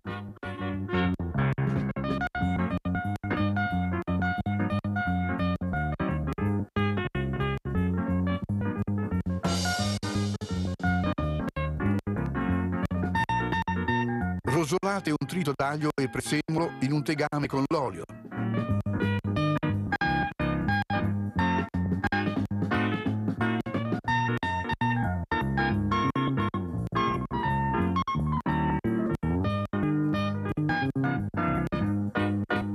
Appena il soffritto sarà imbiondito, aggiungete le seppie e rigiratele nel condimento per qualche minuto.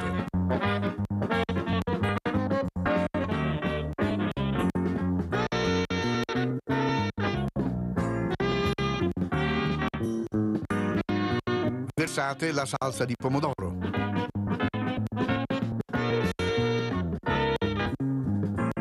Salate, peppate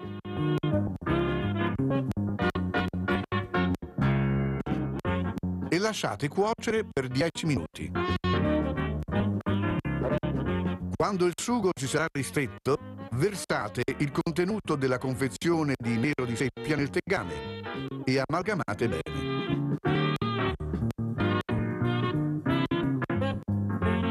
Bagnate l'intingo con un mestolo d'acqua e cuocete su fuoco basso e tegame coperto per alcuni minuti, mescolando di tanto in tanto.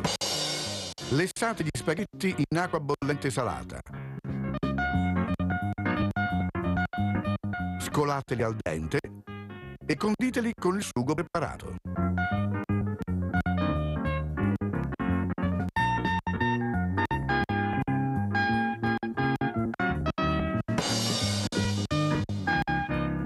E buon appetito!